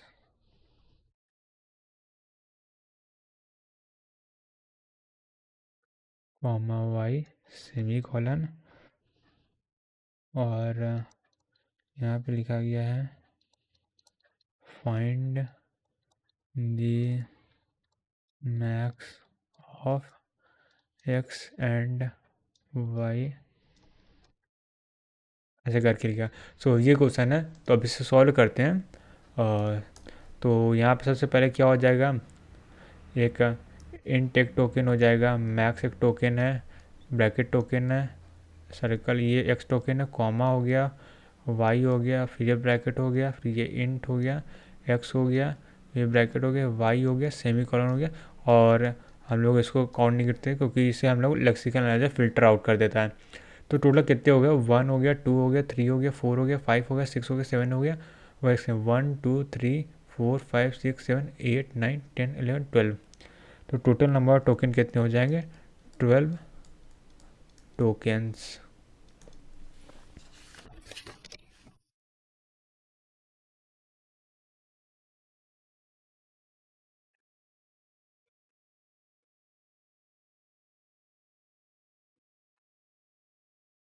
ओके। सो अब अगले क्वेश्चन बढ़ते हैं। सो सिमिलरली अगला क्वेश्चन क्या कह रहा है, हम लोग सेम काम करना है, बस वो हम लोग को फंक्शन चेंज कर दिया गया है। प्रिंटफ, प्रिंटफ क्या है, ब्रैकेट में परसेंट डी मैक्स ऐसे करके, और यहाँ पे हो गया comma and X semicolon. So अब इसका यहाँ पे देख लेते कितना हो जाएगा। सबसे पहले तो ये प्रिंटफ एक हो गया, फिर ये ब्रैकेट एक हो गया। अब जो ये डबल इन्वर्ट कॉमा के जितने अंदर वाले हैं उसको एक में काउंट करते हैं। सो ये एक हो गया, फिर ये कॉमा एक हो गया, एंड एक हो गया, एक्स हो गया, फिर ये हो गया एक, और ये सेमी कॉलन एक हो गया। तो ये क्या था, हो गया 1 2, और ये 3 हो गया, 4 हो गया, 5 हो गया, 6 हो गया, 7 हो गया, और ये 8 हो गया। तो टोटल 8 नंबर ऑफ टोकन्स हैं। ठीक है, फिर ये हो गया। अब आगे बढ़ते हैं। अब हम लोगों ने बेसिक ऑफ लेक्सिकल एनालाइजर पढ़ लिया, टोकन पढ़ लिया, लेक्सिम्स पढ़ लिया, पैटर्न पढ़ लिया। अब आते हैं एरर्स इन लेक्सिकल एनालाइजर पे। सो अब आते हैं क्या है, एरर्स इन लेक्सिकल एनालाइजर। सो अब लेक्सिकल एनालाइजर में एरर कैसे आते हैं, सॉल्व कैसे करते हैं वो देखते हैं। तो पहले एरर कौन कौन से आ सकते हैं वो देख लेते हैं। तो पहला एरर हो सकता है न्यूमेरिक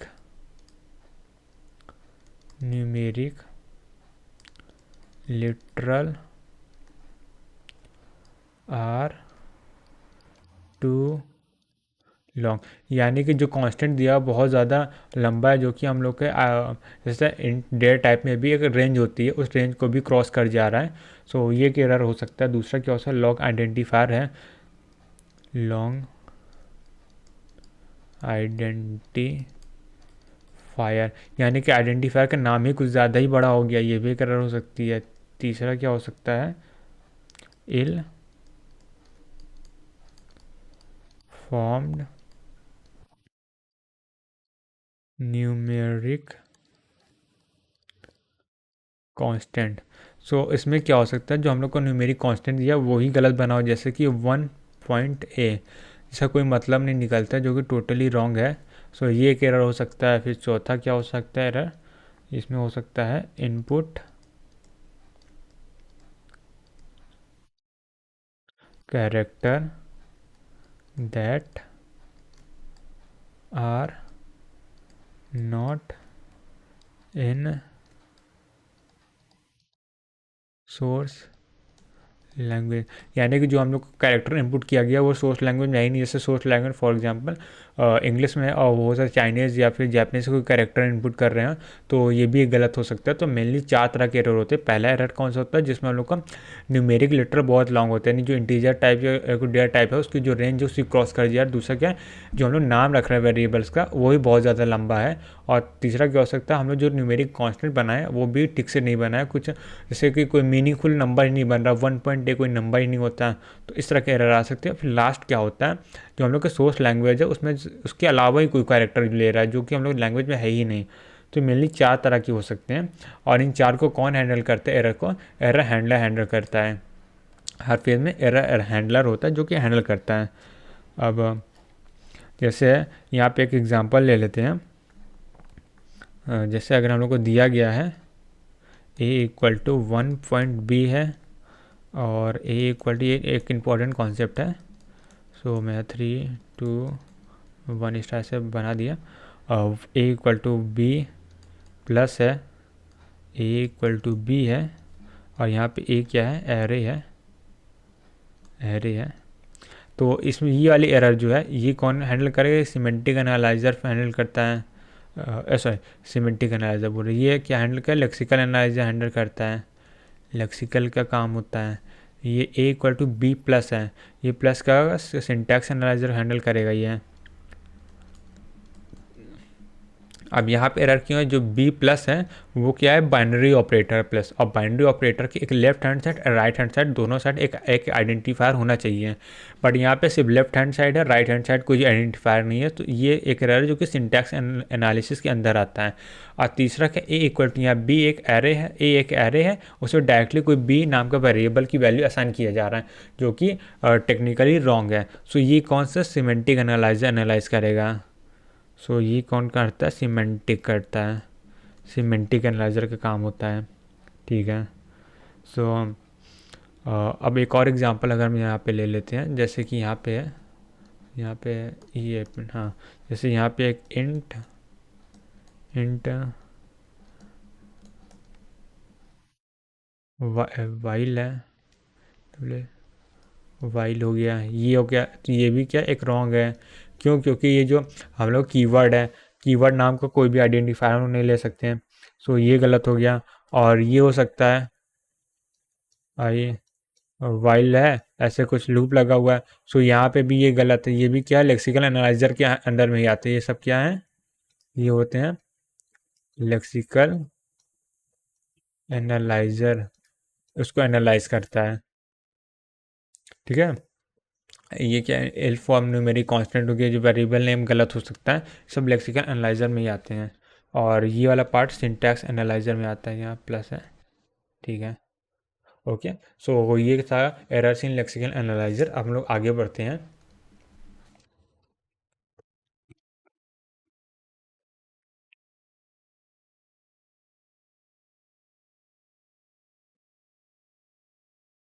ओके। तो अब तक हम लोग ने देख लिया कि लेक्सिकल एनालाइजर में एरर कौन कौन से होते हैं। अब सॉल्व कैसे होते हैं इन सब एरर को, वो देख लेते हैं। How to recover from from अगर ये एरर आ जाती है तो इस एरर को से रिकवर कैसे होते हैं। तो मेनली यहाँ पे 4 ऑपरेशन होती है, 4 अप्रोचेस हैं। तो यहाँ पे कितनी है, 4 अप्रोचेस हैं।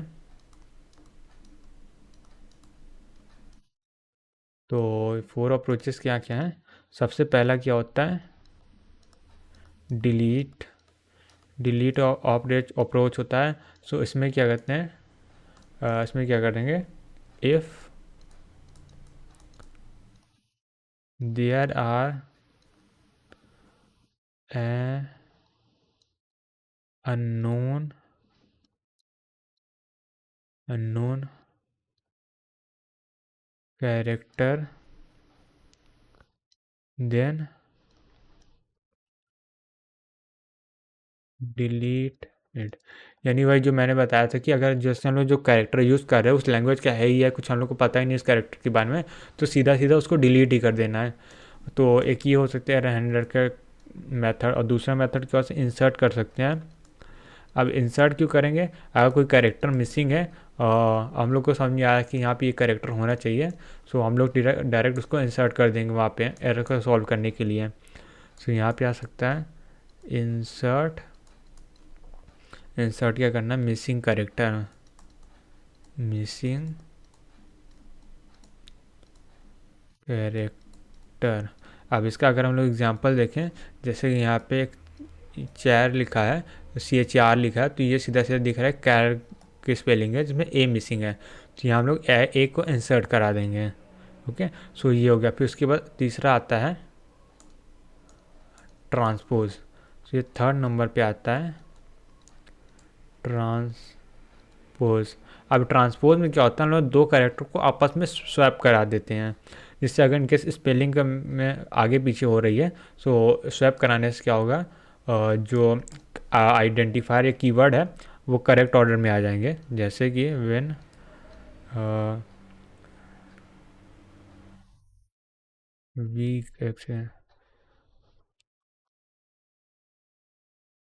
We can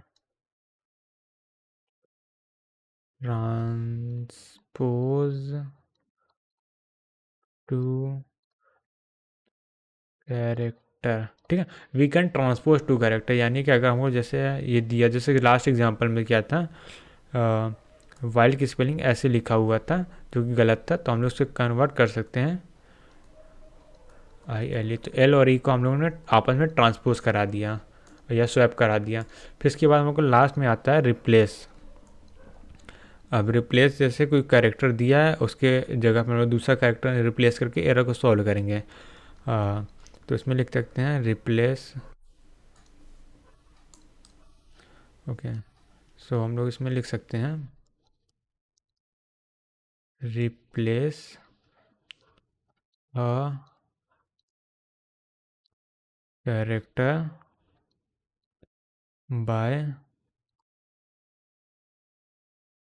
another character. जैसे कि यहाँ पे RR लिखा हुआ है, तो यहाँ पे इस R की जगह हम लोग A कर देंगे, CHAR हो जाएगा। ठीक है, सी ओके, सो CHAR, जिससे क्या होगा हम लोग का यहाँ पे स्पेलिंग करेक्ट हो गई है। तो ये जनरली जितने भी हम लोग बनाए वो जनरली कीवर्ड पे लगते हैं।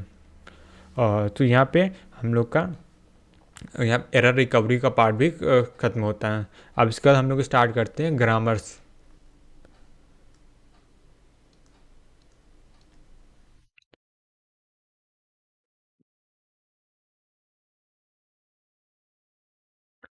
अब ग्रामर जो हम लोगों ने TOC में पढ़ा है, या हम लोग जो पढ़ेंगे अब TOC में, वही ग्रामर। तो मैं शॉर्ट में बताया था ग्रामर क्या होता है। V होता है, T होता है, P, S, ऐसे 4 टपल से मिलके बनता है। तो V क्या होता है, वेरिएबल्स होते हैं, वेरिएबल्स होता है।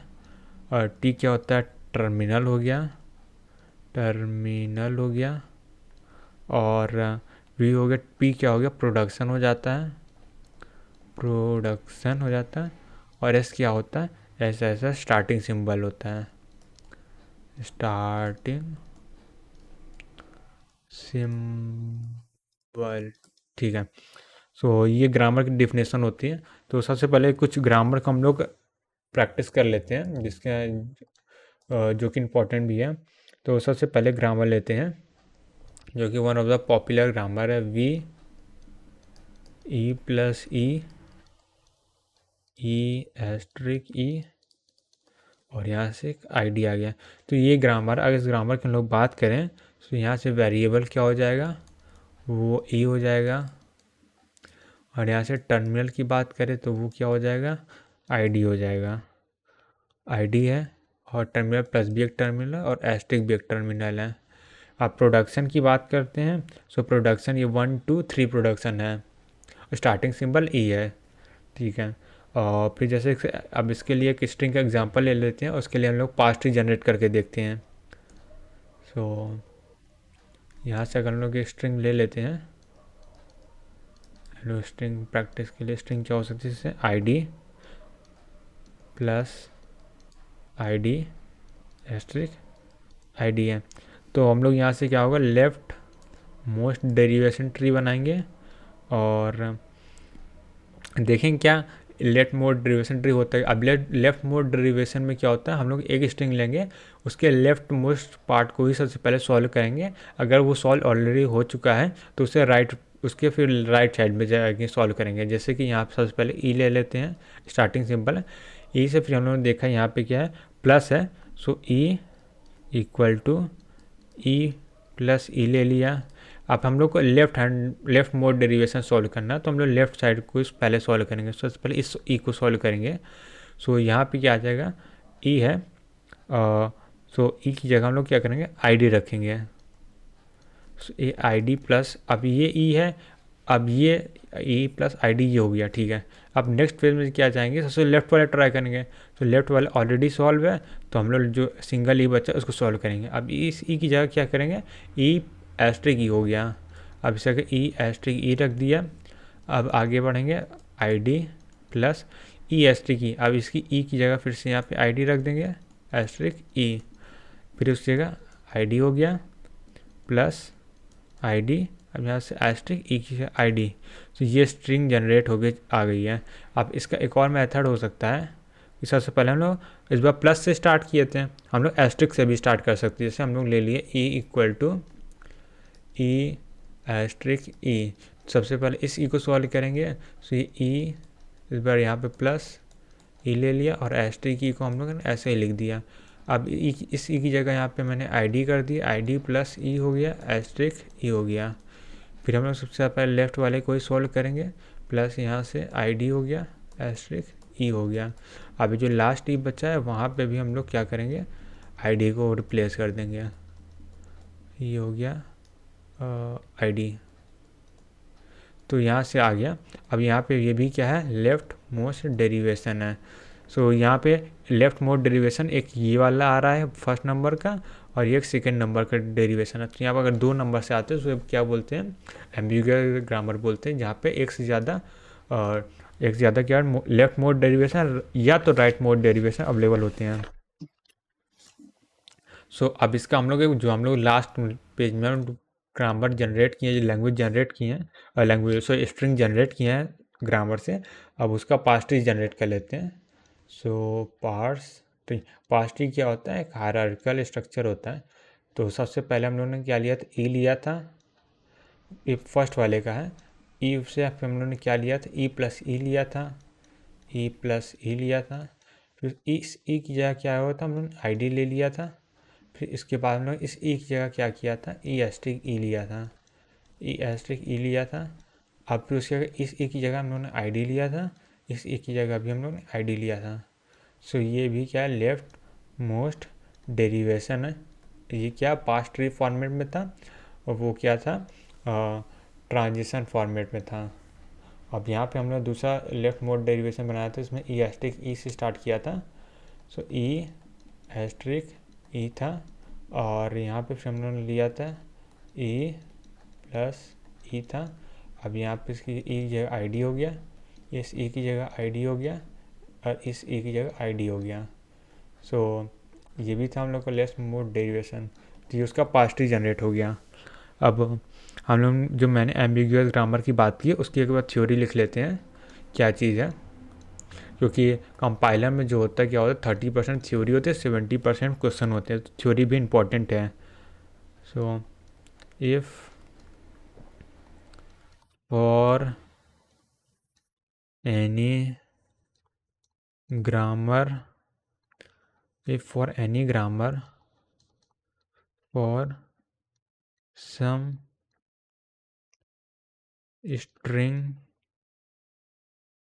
if we get more than one leftmost derivation और देन वन को इधर लिखते हैं, more than leftmost derivation और राइट मोस्ट डेरिवेशन, और more than one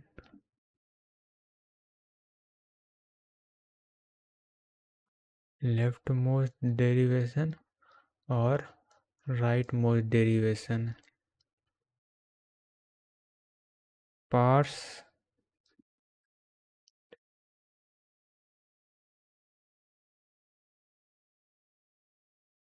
okay, then the grammar is called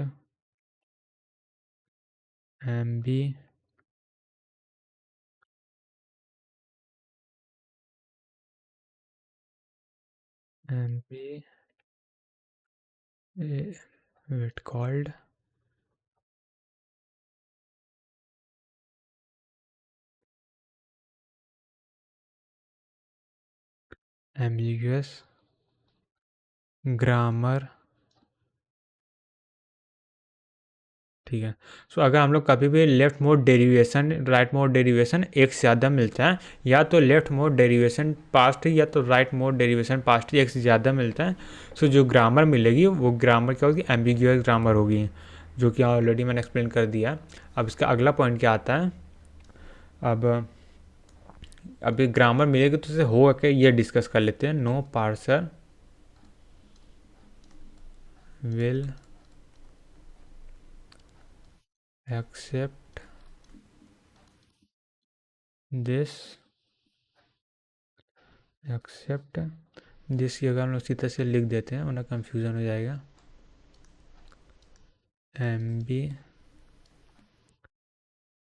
ambiguous grammar except operator precedent parser precedence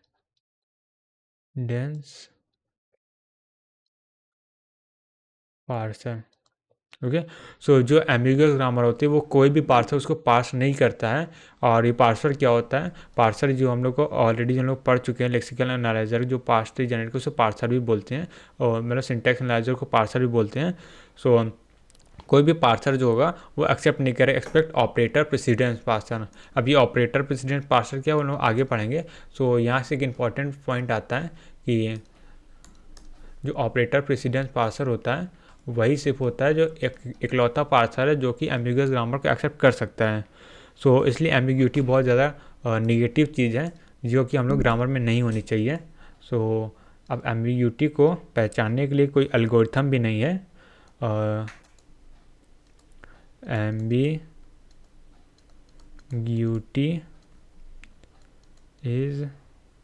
ambiguity of a grammar, ambiguity of a grammar is undecidable।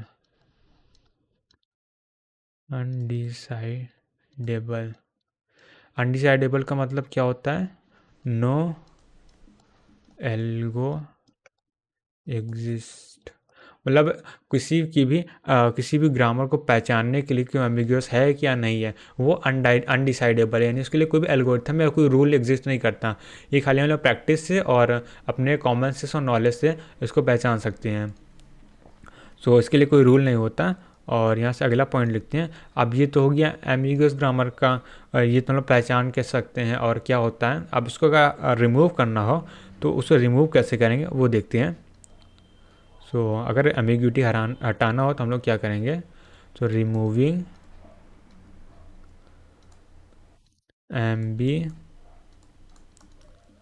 Ambiguity from a grammar is undecidable. Okay. So उसमें कहने क्या मतलब, removing ambiguity from a grammar is undecidable, यानी कि अब जब हम लोग को पहचानने के लिए कोई एल्गोरिथम नहीं है तो रिमूव करने के लिए भी कोई भी एल्गोरिथम नहीं है कि हम लोग ऐसा कोई रिमूव कर सकें।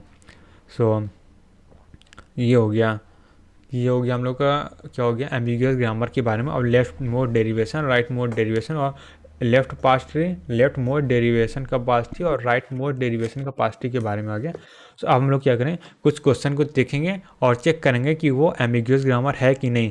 और ये कैसे टेस्ट करेंगे कि अगर एक से ज़्यादा लेफ्ट मोड डेरिवेशन और एक से ज़्यादा राइट मोड डेरिवेशन आ जाता है तो वहाँ पे एम्बिग्यूटी है, वो ग्रामर एम्बिगुअस ग्रामर है। सो उसको देख लेते कुछ क्वेश्चन को। तो सबसे पहला क्वेश्चन यहाँ पे लिख लेते हैं। सबसे पहला क्वेश्चन क्या हो जाएगा यहाँ पे, ये हो जाएगा एस डिराइव्ड ए एस और एस ए स्लैश ए। अब इसको चेक करना है कि एम्बिगुअस है कि नहीं। तो सबसे पहले स्ट्रिंग जनरेट कर लेते हैं। अगर स्ट्रिंग कोई भी अगर हमको सिंगल स्ट्रिंग भी मिल गई है, सो उस अगर एक भी स्ट्रिंग हम लोग को एक से ज़्यादा पास स्ट्रिंग मिल रहा है तो एम्बिगुअस ग्रामर होगी। जैसे हम लोग स्ट्रिंग ले लेते हैं, ए ले लिए और इसका हम लोग पास ट्री जनरेट करते हैं, तो एस ड्राइव्स ए एस हो जाएगा और ये ए हो गया, एक ये हो गया, और दूसरा क्या हो जाएगा एस ड्राइव्स एस ए हो गया। और ये भी हम लोग लेफ्ट मोस्ट डेरिवेशन कर रहे हैं और ये भी क्या है लेफ्ट मोस्ट डेरिवेशन ही कर रहे हैं। तो एस ड्राइव्स ए। सो यहाँ से भी एक ए मिल रहा है, यहाँ से भी ए मिल रहा है, तो एक साइड ट्री मिल रहा है। तो ये क्या है एम्बिगुअस ग्रामर है, एम्बिगुअस ग्रामर है। ठीक है। सो ये हो गया हम लोग का पहला क्वेश्चन। उसके बाद हम लोग दूसरा क्वेश्चन पे जाते हैं। अब दूसरा क्वेश्चन क्या कह रहा है, इस क्वेश्चन में हम लोग को दिया गया S derives A S B S slash B S A S slash null. So अब हम लोग को इसमें चेक करना है इसमें एम्बिगुअस ग्रामर है कि नहीं। तो अब इसके लिए कोई भी स्ट्रिंग ले लेते हैं, ए बी ए बी, ये स्ट्रिंग ले सकते हैं। तो अब इस स्ट्रिंग को लेके हम लोग चेक करते हैं क्या ये एम्बिगुअस ग्रामर है कि नहीं है। तो सबसे पहले देखते हैं एस है। अब एस डिराइव्स, लेट्स से इस ट्रांजिशन को ले लेते हैं, ए एस बी एस। तो हम लोग भी अभी भी लेफ्ट मोड डेरिवेशन ही कर रहे हैं।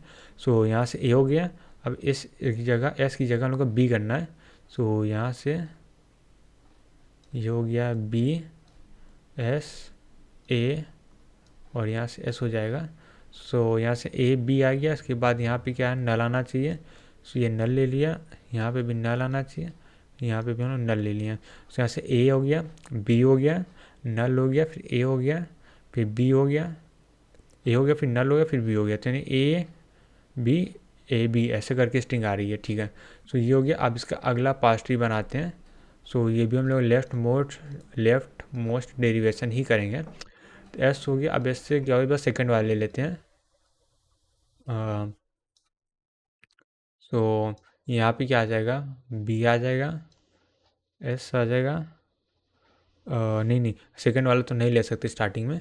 सो फर्स्ट वाले से ही करूँगा क्योंकि सेकंड वाले से बी आ जाएगा। सो अब पहले वाले का ही स्टार्टिंग में लेना पड़ेगा। सो यहाँ से क्या आ जाएगा, ए आ गया, एस आ गया, बी आ गया, एस आ गया। तो इस बार इसको नल ले लेते हैं, ठीक है। जैसे ए बी आ गया। अब यहाँ से फिर हम लोग को ए बी ही बनाना है। सो यहाँ से क्या हो जाएगा, ए एस, और यहाँ से ए एस हो गया, और बी एस हो जाएगा। अब इस एस की जगह भी हम लोग नल ले लिए, इस एस की जगह भी हम लोग नल ले लिए हैं। सो यहाँ से भी ए बी स्ट्रिंग जनरेट हो रही है। सो यहाँ से दो पार्ट ट्री बन रहे हैं। सो ये भी क्या है, एम्बिगुअस ग्रामर है। ये क्या है, एम्बिगुअस ग्रामर है, एम्बिगुअस ग्रामर है। सो हम लोग दो ग्रामर देखिए, दो के दोनों एम्बिगुअस थे। अब तीसरा वाला आते हैं। तीसरा वाला क्या है, अब इस क्वेश्चन को लिख लेते हैं। सो ये क्या कर रहा है, R derives R plus R है, और आर डॉट आर है, और फिर अगला डेरिवेशन आर एस्ट्रिक है, फिर अगला डेरिवेशन ए है, बी है, और नल जनरेट कर रहा है। और ये चेक करना है ये एम्बिगुअस है कि नहीं। तो यहाँ पे मैं एक पॉइंट आपको बता दूँ, अगर कहीं भी आर प्लस आर और आर डॉट आर एक साथ आ जाए तो 110% एम्बिगुअस ग्रामर होता ही होता है। सो अब इसका लिए कोई स्ट्रिंग देख लेते हैं। सबसे पहले लेट से कोई A plus B asterisk dot A, ऐसी स्ट्रिंग कोई देख लिए, ठीक है। अब इसके लिए कोई भी स्ट्रिंग आप ले सकते हैं, ज़्यादातर के लिए एम्बिगुअस ही आएगा इसके लिए। सो अब आर से यहाँ पर प्लस वाला ले लेते हैं। सो आर वेट, ओके, हम लोग फिर से लेफ्ट मोड डेरिवेशन ही करने वाले हैं। तो आर ले लिया, आर से यहाँ से आर प्लस आर हो गया। सो प्लस के पहले ए है। अब यहाँ पे क्या होगा, डॉट वाला लेना पड़ेगा। यहाँ से आर डॉट आर है, फिर यहाँ पे क्या हो जाएगा, बी हो जाएगा, यहाँ पे क्या हो गया, ए हो गया। तो यहाँ से ये हो गया। अब उसके बाद अगला ले लेते हैं। सो ये आर हो गया। आर के बाद क्या है, यहाँ पे डॉट वाला पहले ले लेते हैं, आर डॉट आर है, फिर लेफ्ट मोड डेरिवेशन पर लेफ्ट वाला सॉल्व करना है। तो यहाँ से आर प्लस आर हो गया, और यहाँ से ए हो गया, यहाँ से बी हो गया, यहाँ से ए हो गया। सो ये भी हो गया। ये भी क्या है, एम्बिगुअस है। तो मैंने क्लियरली बोल दिया है, या कहीं भी आर प्लस आर और डॉट आर ऐसा कुछ कॉम्बिनेशन आता है साथ में तो एम्बिगुअस ग्रामर होता ही होता है।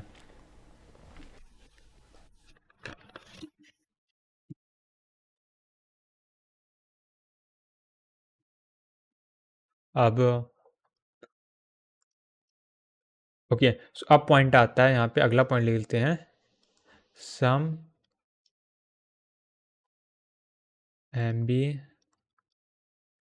Ambiguous grammar can B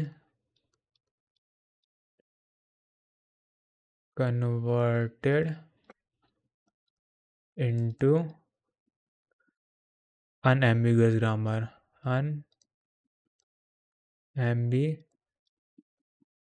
unambiguous grammar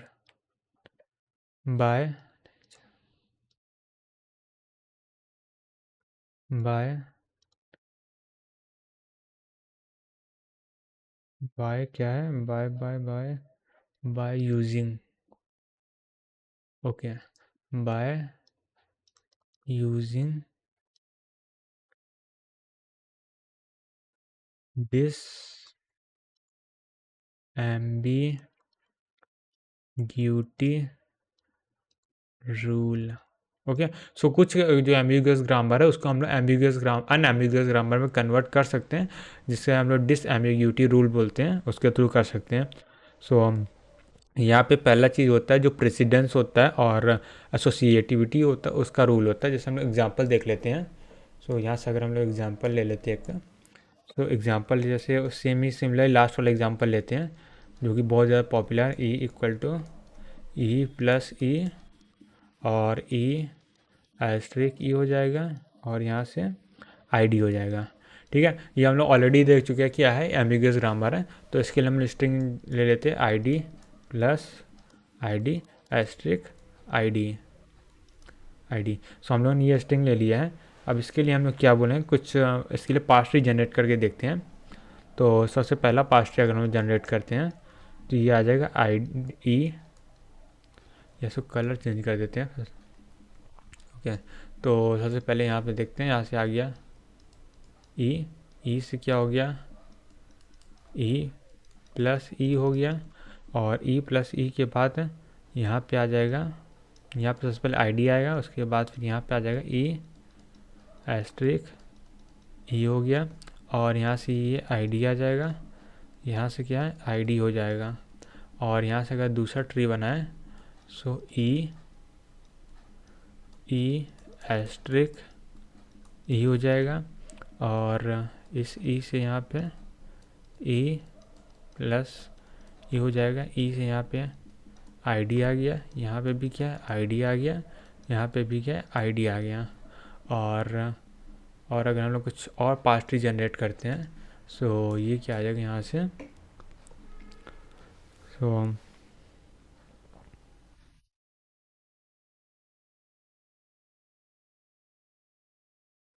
okay.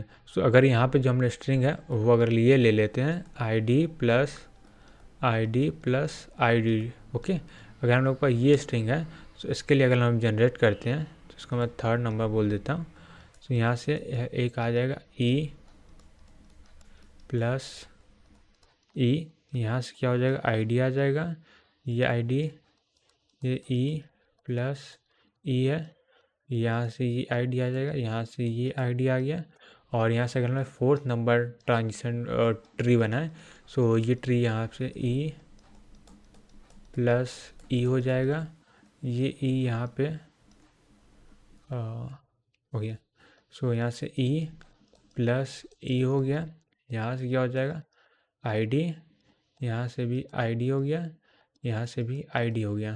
सो ऐसा कुछ ट्री बन रहा है। अगर हम यहाँ पे दो में थोड़ा सा कंपैरिजन करके चेक करें सो यहाँ पे क्या हो रहा है, इन दोनों में से कौन सा पास्ट ट्री करेक्ट है, मोर करेक्ट कौन सा है, ये हम लोग को चेक करना है। सो यहाँ पे ऑपरेशन जो हो रहा है यहाँ से देखें ई प्लस ई एस्ट्रिक ई है, ये कुछ ऐसा ऑपरेशन हो रहा है। पहले क्या हो रहा है ई एस्ट्रिक ई हो रहा है, उसके बाद ई प्लस ई हो रहा है, और यहाँ पे क्या हो रहा है ई प्लस ई हो रहा है, उसके बाद एस्ट्रिक ई हो रहा है।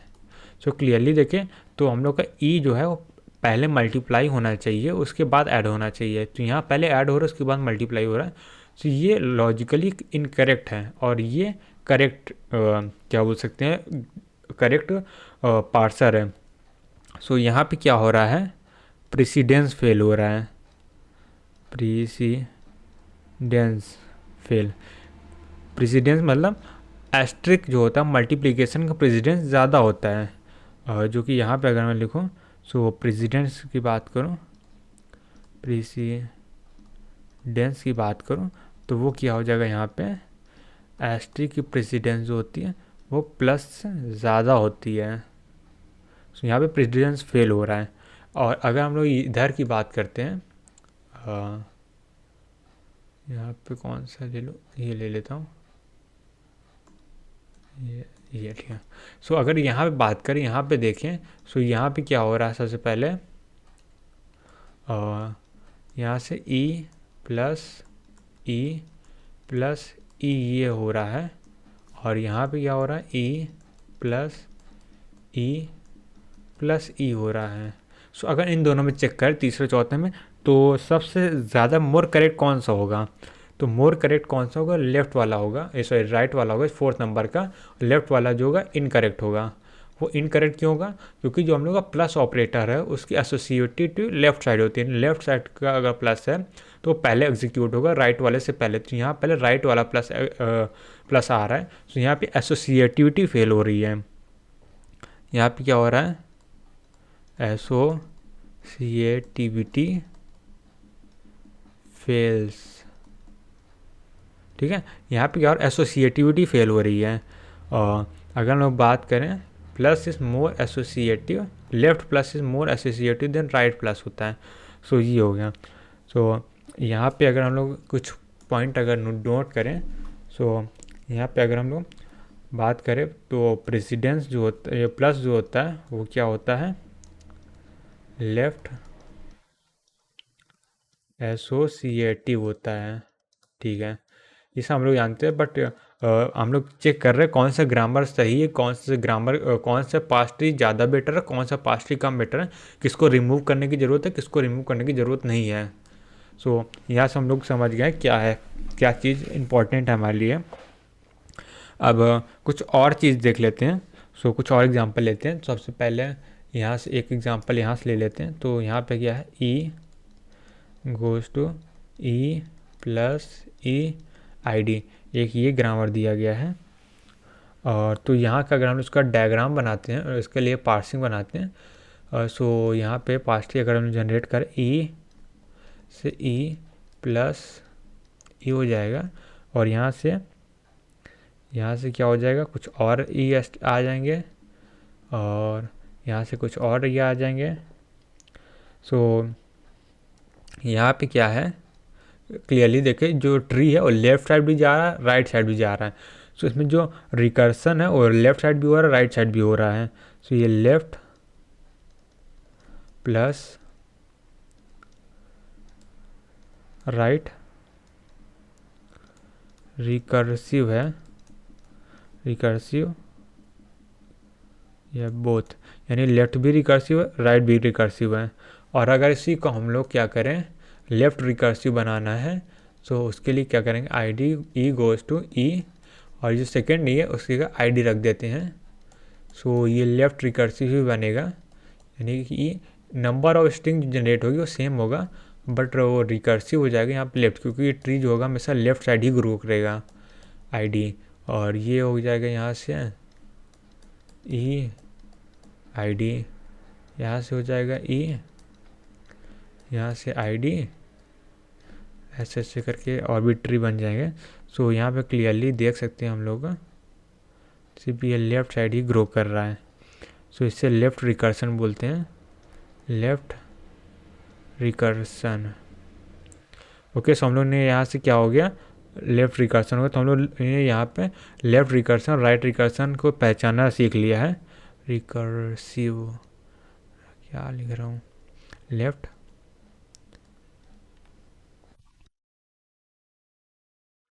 ठीक है। सो ये लेफ्ट रिकर्सिव हो गया। तो हम लोग ने यहाँ पे इसके लास्ट पहले वाले एग्जांपल में देखा एसोसिएटिविटी और प्रेसिडेंस को देखा था, और यहाँ पे मैंने रिकर्सन देख लिया कि अगर ऐसा कोई एग्जांपल है, तो यहाँ ट्री अगर दोनों साइड ग्रो कर रहा है तो लेफ्ट रिकर्सिव, बोथ रिकर्सिव, और लेफ्ट प्लस राइट दोनों साइड रिकर्सिव है। अगर ट्री एक साइड ग्रो कर रहा है तो लेफ्ट रिकर्सिव होता है, ठीक है। इतनी इन्फॉर्मेशन हम लोग पास आ गई है। अब हम लोग आगे बढ़ते हैं।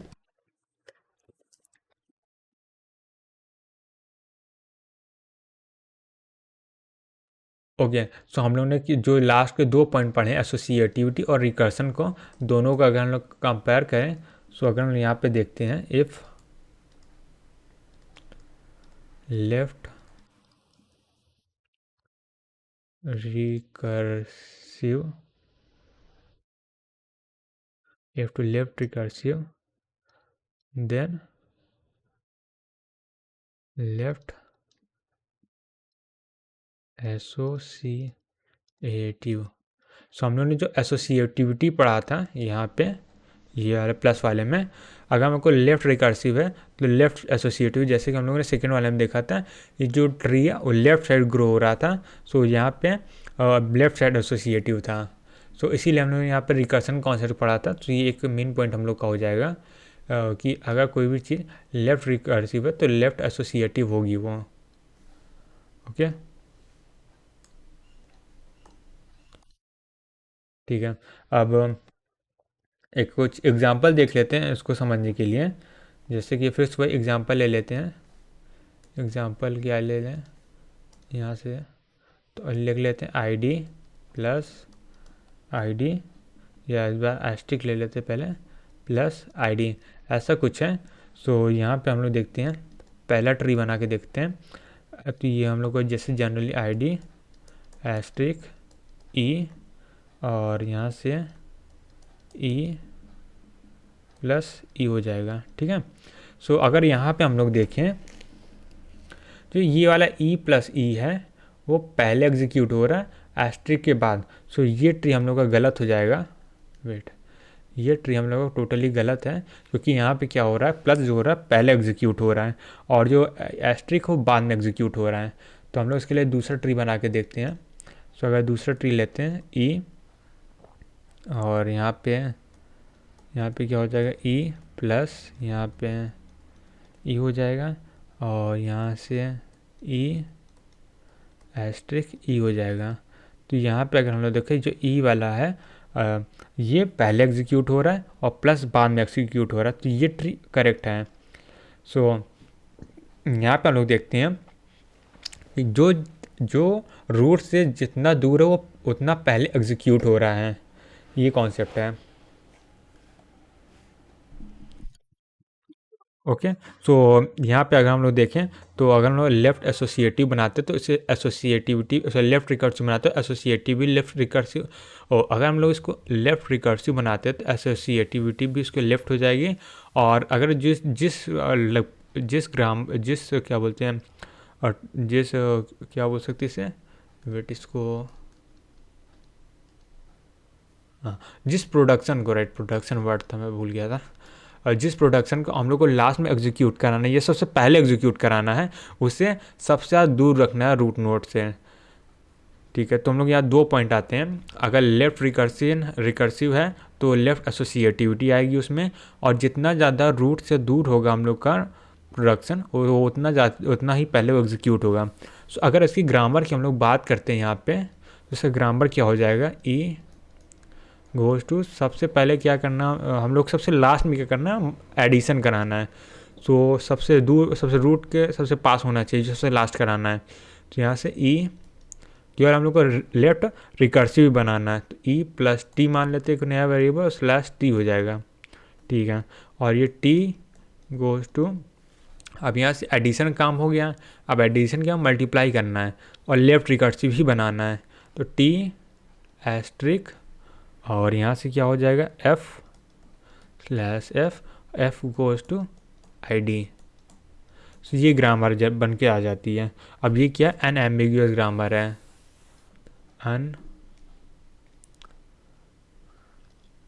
अनएम्बिगुअस ग्रामर है। ठीक है, सो यहाँ से हमने पहली ग्रामर को अनएम्बिगुअस बना दिया है। यानी कि तो एक बार हम फिर से समझ लेते हैं इसमें करना क्या है, क्योंकि कंपाइलर में यही होता है कि हम लोग समझना ज़्यादा रहता है, लिखना कम रहता है। तो सबसे पहले देखते हैं, हम लोग ने ये ग्रामर लिया था इस बार, और सेम प्रोडक्शन है जो लास्ट में प्रोडक्शन लिया था प्लस वाला माइनस साइन। इसका जो ओरिजिनल प्रोडक्शन था वो कुछ ऐसा था। ओरिजिनल प्रोडक्शन क्या था, E goes to E plus E slash, या इसको जैसे हम लिखें उसको यहाँ लिखते slash E asterisk E slash I D. इस प्रोडक्शन को हम लोग कन्वर्ट करके इधर लेके आए हैं। हाँ, सो ये था। तो यहाँ पे हम लोग ने क्या किया था, पहले दो हम लोग को इसके लिए पास्ट ही जनरेट करके देखा था, दो में से करेक्ट कौन सा था। हम लोग ने देखा करेक्ट ये वाला, क्योंकि इसमें एस्ट्रिक पहले, एस्ट्रिक जो है पहले वो एग्जीक्यूट हो रहा है, प्लस जो है वो बाद में एग्जीक्यूट हो रहा है। सो यहाँ से हम लोग दो चीज़ ऑलरेडी समझ लिया था कि हम लोग को जो ग्रामर उसे क्या बनाना है, लेफ्ट रिकर्सिव बनाना है, और जो हम लोग को एस्ट्रिक है उसे रूट से ज़्यादा दूर रखना है। सो यहाँ पे देख सबसे, तो सबसे ज़्यादा दूर अगर रूट को रखेंगे तो सबसे पहले प्लस एग्जीक्यूट होगा, सबसे पहले प्लस आना चाहिए। तो ई गोज़ टू ई प्लस ई कर देंगे। तो अगर ई प्लस ई कर देंगे तो लेफ्ट एसोसिएटिव, लेफ्ट रिकर्सिव भी आ जाएगा, राइट रिकर्सिव भी आ जाएगा, जो कि हम लोग को सिर्फ लेफ्ट रिकर्सन चाहिए। सो इसके लिए हम नया वेरिएबल यहाँ पर टी लेके आया। ठीक है, यहाँ पर टी आ गया। अब हमने देखा ई प्लस ई वाला तो यहाँ पे हो गया, और यहाँ ई एस टी ई भी चाहिए, तो ई एस टी ई को हम लोग नया ट्रांजिशन जो टी बनाए उसकी जगह रख दिया। सो अब टी को हमने लिखा। अब टी को लिखने के लिए हमने सबसे पहले क्या किया, लेफ्ट रिकर्सिव है तो टी को पहले लिख दिया, फिर एस टी करके हम लोग को आई डी लिखना है। सो हम लोग ने यहाँ एफ बनाया, नया एफ से नया ट्रांजिशन बना के एफ करके आई डी कर दिया, जिससे हम लोग को अब ग्रामर जो आई वो अनएम्बिगुअस ग्रामर है। सो सारी ग्रामर को तो अनएम्बिगुअस नहीं बनाया जा सकता, पर कुछ ग्रामर को बनाया जा सकता है। अब जैसे कि हम लोग अगला एग्जांपल लेते हैं। ओके, सो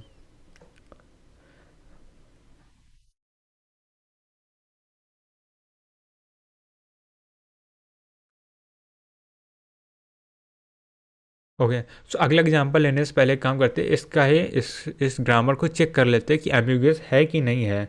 सो अब इसके लिए कुछ ट्री जनरेट करके देख लेते हैं। तो सबसे पहले इसका हम लोग क्या करते हैं, कुछ एग्जांपल्स देख लेते हैं। तो ट्री जनरेट, जैसे हम लोग को आई D plus I D string I D. आप इस स्ट्रिंग के लिए हम लोग ने ऑलरेडी चेक कर चुका है, जो लास्ट ग्रामर आ रही तो वो ऑलरेडी एम्बिगुअस ग्रामर थी। सो अब इसके लिए चेक करें, सबसे पहले ई, सबसे पहले क्या था, प्लस वाले लिए थे, ई प्लस टी आ जाएगा इस बार, और लेफ़्ट रिकर्सिव बना रहे हैं, लेफ़्ट डेरिवेशन कर रहे हैं। सो यहाँ से टी आ गया, और टी से यहाँ से क्या एफ आ जाएगा, एफ से यहाँ पे आई डी आ गया। ठीक है, अब यहाँ पे क्या लेफ़्ट रिकर्सन और लेफ़्ट वाला हो गया, फिर ये यहाँ पे एस्ट्रिक आ जाएगा, टी एस्ट्रिक एफ आ जाएगा। अब यहाँ पे टी की जगह क्या आ जाएगा, एफ आएगा, एफ की जगह क्या आई डी आ जाएगा, और यहाँ से एफ की जगह क्या आई डी आ जाएगा। और इसके अगर हम दूसरा रिकर्सन बना के देखें इसी सेम ग्रामर का,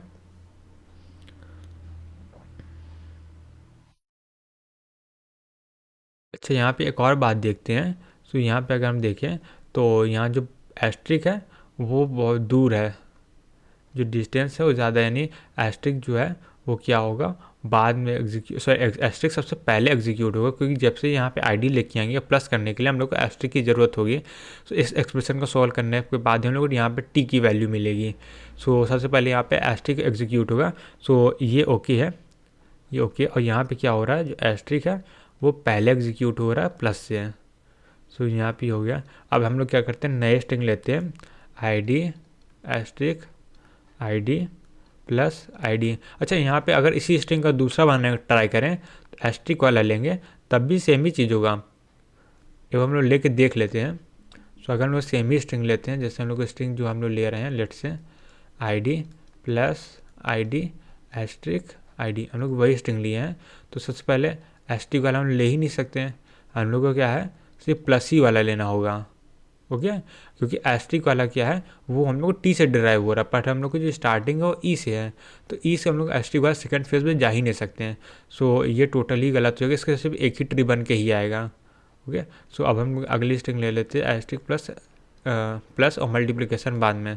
सो ई एस्ट्रिक क्या हो जाएगा, ई प्लस टी हो गया। अब ई की जगह क्या हो जाएगा, टी हो जाएगा, और इस टी की जगह क्या हो जाएगा, यहाँ पे मल्टीप्लिकेशन हो जाएगा, और यहाँ पे क्या हो जाएगा ई, सॉरी टी, यहाँ पे हो जाएगा टी एस्ट्रिक ई हो गया। ठीक है, अब ये टी की जगह क्या हो जाएगा, एफ आ जाएगा, एफ से क्या हो जाएगा आई डी आ गया। अब ई से क्या होगा, ई से आ जाएगा आई, सॉरी ई नहीं है यहाँ पे, ये एफ है, टी एस्ट्रिक एफ था, एफ से क्या होगा डायरेक्टली यहाँ पे आई डी आ गया। ठीक है, यहाँ पे क्या आई डी इंटू आई डी हो गया। अब प्लस टी से क्या होगा, टी से एफ आएगा, और एफ से क्या होगा आई डी आ जाएगा। So I D into I D plus I D आ गया। यहाँ पे भी क्लियरली देख सकते हो जो मल्टीप्लिकेशन है वो सबसे दूर है, सो मल्टीप्लिकेशन भी सबसे पहले एग्जीक्यूट हो रहा है। यहाँ पे भी एस्ट्रिक है वो पहले एग्जीक्यूट हो रहा है प्लस से है, सो इस प्रेसिडेंस जो है एस्ट्रिक का ज़्यादा है। और अगर फिर उसके बाद एसोसिएटिविटी वगैरह चेक कर लेते हैं, तो एसोसिएटिविटी के लिए हमने एक स्ट्रिंग ले ली I D plus I D plus I D. Check कर लेते हैं प्लस राइट एसोसिएटिव कि लेफ्ट एसोसिएटिव इस ग्रामर में। तो सबसे पहले हमने क्या किया, ई को ले लिया, और ई क्या था, ई प्लस टी था। फिर ई से क्या हुआ, हमने फिर से ले लिया ई प्लस टी को, ठीक है। अब ई से क्या हो गया, टी जनरेट हुआ, टी से क्या होगा, एफ जनरेट हुआ, एफ से क्या हो गया, आई डी जनरेट हुआ, ठीक है। अब यहाँ पे देखें टी है, टी से क्या हुआ, एफ जनरेट हुआ, एफ से क्या हुआ, आई डी जनरेट हो गया। टी क्या है, टी से क्या हुआ, एफ जनरेट हुआ, एफ से क्या हो गया, आई डी जनरेट हुआ। सो यहाँ पे क्लियरली देख सकते हैं ये वाला लेफ्ट वाला आई डी है वो पहले एग्जीक्यूट होगी, लेफ्ट वाला प्लस है वो पहले एग्जीक्यूट होगा राइट वाले एफ से। सो ये जो प्लस है वो क्या है, लेफ्ट एसोसिएटिव है प्लस से है। सो ये भी ओके है। अब उसके बाद एस्ट्रिक वाला चेक कर लेते हैं कि एस्ट्रिक की एसोसिएटिविटी ठीक है कि नहीं। सो यहाँ पे अगर हम लोग बात करें तो यहाँ पे देखते हैं, यहाँ पे हम लोगों ने I D asterisk I D asterisk I D ऐसे हम लोग ने एक स्ट्रिंग ले ली है, और यहाँ पे ई से क्या होगा, डायरेक्टली हमने टी जनरेट किया, टी से क्या हो जाएगा, अब टी एस्ट्रिक एफ हो गया, टी एस्ट्रिक एफ हो गया, और यहाँ से टी से टी एस्ट्रिक एफ फिर हो गया, टी से फिर एफ जनरेट होगा, एफ से क्या हो जाएगा, आई डी आ जाएगी, यहाँ से एफ से क्या हो जाएगा, आई डी आ गई, एफ से यहाँ पे भी आई डी आ गई, ठीक है। सो ये हो गया। अब यहाँ पे क्लियरली देख सकते हैं जो लेफ्ट वाला एस्ट्रिक वो पहले हो रहा है, फिर राइट वाला एस्ट्रिक हो रहा है। सो एस्ट्रिक की भी एसोसिएटिविटी लेफ्ट एसोसिएटिव है, जो कि बिल्कुल करेक्ट है, ये भी करेक्ट है और ये भी करेक्ट था, ये तो करेक्ट था ही, ठीक है। तो यहाँ से हम लोग ना चारों केसेस को देख लिया है, चारों केसेस में सही चीज़ है, लेफ्ट एसोसिएटिव आ रहा है और प्रेसिडेंस ऑर्डर भी एस्ट्रिक का ज़्यादा है प्लस से है। सो यहाँ से हम लोग का ये एग्जाम्पल ख़त्म होता है। अब एक नया ग्रामर लेकर फिर चेक करते हैं कि एम्बिगियस है कि नहीं, और एसोसिएटिव को भी चेक कर लेते हैं।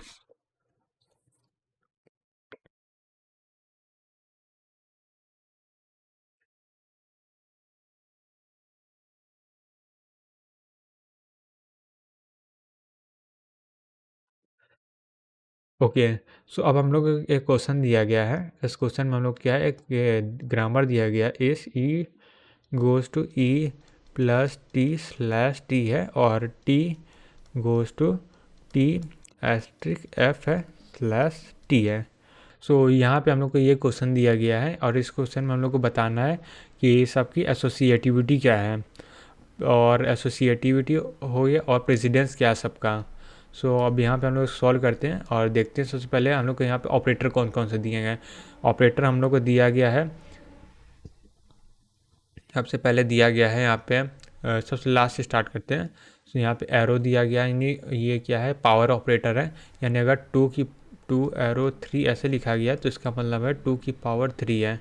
सो ये एरो ऑपरेटर का मतलब पावर ऑपरेटर होता है। पावर ऑपरेटर दिया गया, एस्ट्रिक दिया गया, प्लस दिया गया।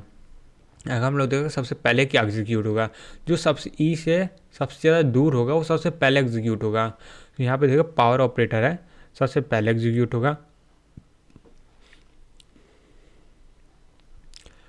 फिर उसके बाद हम लोग देखें जो एस्ट्रिक है वो एग्जीक्यूट होगा, उसके बाद प्लस एग्जीक्यूट होगा।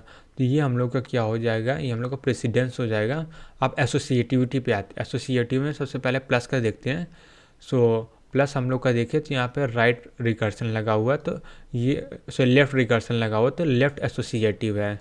और फिर उसके बाद हम लोग एस्ट्रिक में आते हैं। एस्ट्रिक में टी को देखते हैं, टी जो है वो भी क्या है, लेफ्ट रिकर्सिव है। सो एस्ट्रिक भी क्या है हम लोग का लेफ़्ट रिकर्सिव है, लेफ़्ट एसोसिएटिव है।